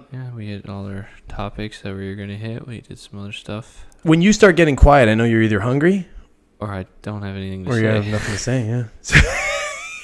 Like, you know what I should do from now on in our podcast? I should just hold all my thoughts and then just go on a tangent for 20 minutes at the end. I'll write them down. I'll be like, I wanted to say this about this. And I'll be like, oh, and by the way, about a point that you had at 1 hour 10 mark. Just fucking write it down and just start going through it all. I just start hammering you. Because then then I'll have something to say again. Yeah, and then we're going for days. Yeah. We'll call it days long podcast. Just tune in when you want. That'd be fun. Imagine that. Do fucking 2-day podcast. Or imagine just doing like an all day podcast for like 12 hours. You're just sitting there talking. I mean, it's a thing. People do it. Is it really? Yeah. Oh fuck! I've never heard. Like not like all day every day, but people do like a marathon stream, or some streamers are like streaming. I thought that's more for like games. If somebody's playing. Well, yeah, they'll sit there and play a game for 8 hours a day. You'll get streams where people will be there doing. Yeah, it's not. They usually have to have, because you have to have something. You can't, unless you're bringing new people in to talk about sort of different things. You at a certain point, you just don't have anything to say anymore. And it'd be the in and out thing, right? Too like you get a lot of people just coming in and out. Mm-hmm. So you'd want it to be like, for example, I'm not into this, but if you were into the gaming, the streaming on the games, you could just get in, look at it, watch them for 10 minutes or something, be like, and back out. But if you do that with like a podcast, you can't. You can't do that with like a Rogan or something. If it were a live broadcast and that was the time you were watching, because you'd be like, all right. Well, you could, because they will go to different topics and sort of sometimes they'll have conversations, or the conversation will move in an area that's completely unrelated to the past. But But you wouldn't know when it's going to end, so you'd just be watching until it ended, until like a thing ended. So you'd be kind of like bound to that. Were bored with it. Or bound to that. Right? You'd be bound to that topic, is what I mean. Like if they're talking about a specific topic and you're listening and you're interested in that one topic, then you'd be bound to listen through. But all right, like liken it to like a video game. If you get a little handheld video game like a Candy Crush or something, and you're playing, you can just play a board and be like, all right, I'm done for now. Right. Or even mid-board, you're just like, all right. Because it only grabs your attention for a couple seconds. Right. But if you're playing a game like a role-playing type game and you start like a quest or something, you're not really going to stop in the middle of that quest. You're kind of giving yourself enough time to finish that quest and then be done with it. You know what I mean? So there's like that commitment of time. It's kind of the same thing I would think with like a podcast that had a specific topic. But a stream that some kid is playing a video game or whatever, it's like, oh, you can just watch for 10 minutes, be like, oh, I'm bored with this, and turn it off. And an hour later, you go, oh, let's see what he's doing. You go back on. I mean, you can do that with like a Rogan podcast, just not all of them. Yeah. Because like some of them he's just sitting there shooting the shit with his buddies, and so you can tune in for 10 minutes and listen to them talk about whatever the fuck they're talking about, and then they start talking about something else, and like, I don't care anymore. But I find those the worst ones. Yeah, I agree. But if it's like fucking Randall Carlson. And he's just going over like Turn Atlantis. Yeah. He's he's describing Atlantis. You can't join that halfway through. Yeah. No, you got to start from the beginning, and you got to watch it 2-3 times over. You know how many fucking times I've done that where I've gone back because I'm like, especially with like someone like Jordan Peterson or something. Oh yeah. And I'm like, I gotta re-listen to this. Yeah. Like I'm like, fuck, I just didn't completely. I've noticed that there's a guy at work who not a bad dude, but don't really engage with him much because he's fucking crazy. He's like a leftist kind of communist type. This is kind of hilarious. For Christmas, his dad got him 12 rules for life. Oh yeah. That's fun. And so he was reading it. He's like, I'm gonna read it anyway. And it's funny because at least he's open enough to read it. I guess he didn't finish it. I guess his thing is he likes to sit in the lunchroom and read, and that's kind of what he's always doing. Mm-hmm. But I guess he's a slow and he doesn't read at home because he'll be going through the same book for weeks and weeks. But so I think that's the only time that he reads.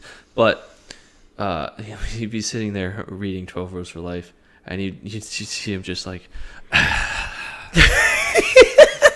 And sometimes he just like do stuff like that. The visible, audible. You can tell he wants somebody to be like, "Oh, bud, what's going on?" Right. And he's like, yeah. No one wants to fucking engage. I love that. And I love when you see that when people do that. And you're and sometimes you'll like set the book down extra hard, like, It's like when someone slams a door. Yeah, they're leaving. I want you to know I'm mad and I'm leaving. Yeah, Slam. Exactly. Yeah, he'd have little reactions like that. And it's fucking hilarious. I'm just sitting there laughing. And I guess after he stopped reading, he didn't finish it. I guess someone brought up like, "Oh, what you were reading that book before? What happened to that?" And he's like, "Oh yeah, no, I just couldn't finish it. Jordan. He at one point called Jordan Peterson a far right extremist." He said, he's like, Jordan Peterson just has, he's really good at just going on and saying absolutely nothing. And I almost laughed out loud but I don't want to engage with this guy, so I don't want to get into it. But that brings me right back to that original point when Jordan Peterson was first becoming popular and people were criticizing him. Like, what are they criticizing about? Like, what is all this criticism about? Like, I have not seen a rational criticism. And what I realized is that these people, they just don't have the fucking mental fortitude to understand what he's saying. They don't have the attention span. Or that too, yeah. Right? He'll go through a point, I'm sure in 12 Rules for Life, there's probably points that go on for pages and pages. It's thick reading. Yeah. Like it's not. So at a certain point, this guy and others like him will completely, their short-term, memory, whatever, they fucking completely lose where it was going. Mm-hmm. And then by the time they get to the end, they're like, whoa, this fuck, he said nothing, because they can't, can't take 2 pages back and realize that it all ties together all the way through. And it's like, so it's kind of fucking hilarious. There should be a disclaimer on the book to say you have to have a certain level of intelligence, be smart to read this book. Yeah. Like otherwise, go read. Sell as many copies, maybe go check the nonfiction or the fiction section over there and grab a Nancy Drew book or something. Or the Hardy Boys. Yeah, the Hardy Boys. Do you know the Hardy Boys? I mean, yeah. I don't know if I ever read the Hardy Boys. I might have read one of them or something. Grade school. Back when I was young and I had to read. But yeah. But all right. Well, we'll call it into We're gonna this click, podcast. End stream in a minute. Yeah, don't just end it abruptly though. That's time. Let's tell people to go ahead and subscribe, like, tell your friends and grandmothers. and if you want to see videos, at least one extra video that you won't see on YouTube on our YouTube channel, you can check out Rumble and Subscribe to Rumble. Rumble is the main, I would say, our main platform at the moment. Rumble's the best platform. That's where you go to grow. I think you go to Rumble. YouTube it just stunts you. Well, I think the whole thing about YouTube is it's maybe by design they're trying to get away from this kind of thing. They don't want like dissension conversations in any way, dissenting conversations. They want they're very happy with videos that It's like a cat. yeah, like a Playing with cat. yarn. Yeah, sure. Those kinds of videos. And I mean funny stuff. Like there's funny shit on YouTube, sure. Video Like games. I can't shit on YouTube for there's a lot of funny and good stuff on there. Mr. Beast is a great example. Yep. He's got the best channel on the platform and he does very well. Propaganda too. Yeah, and exactly. But if they went that way where they said, "Hey, like we just want this in entertainment only sort of thing and we don't want to put a lot of that kind of stuff on our platform," then I'd be like, "Oh, cool. Like that's what you go to YouTube for." It's like almost like the Disney Channel Yeah. of the internet. They'd lose Well, half their audience overnight, yeah. probably. No, I know, and they don't want to do that. They just want to shadow ban. They want the and best of get both rid worlds. Yeah. They want to censor distance, and they want everybody to go there. They might be big enough to do it though. At this point now, I think Rumble proves that they aren't. maybe. I That there hope so. are alternatives. There's capital in other things. There's interest in terms of like people going there and using it. I wonder what's gonna happen with Minds now that that dude was on Rogan. I thought Bill Ottman was on Rogan before. Was he? I don't know. I thought he was. He might have been. He's but been I mean, around for a while. He's been around. But let's be real. But Rogan's never been more popular. no, yeah, that's true. So, and now with everything that's happening with this, what we're just talking about, it might explode Minds too, right?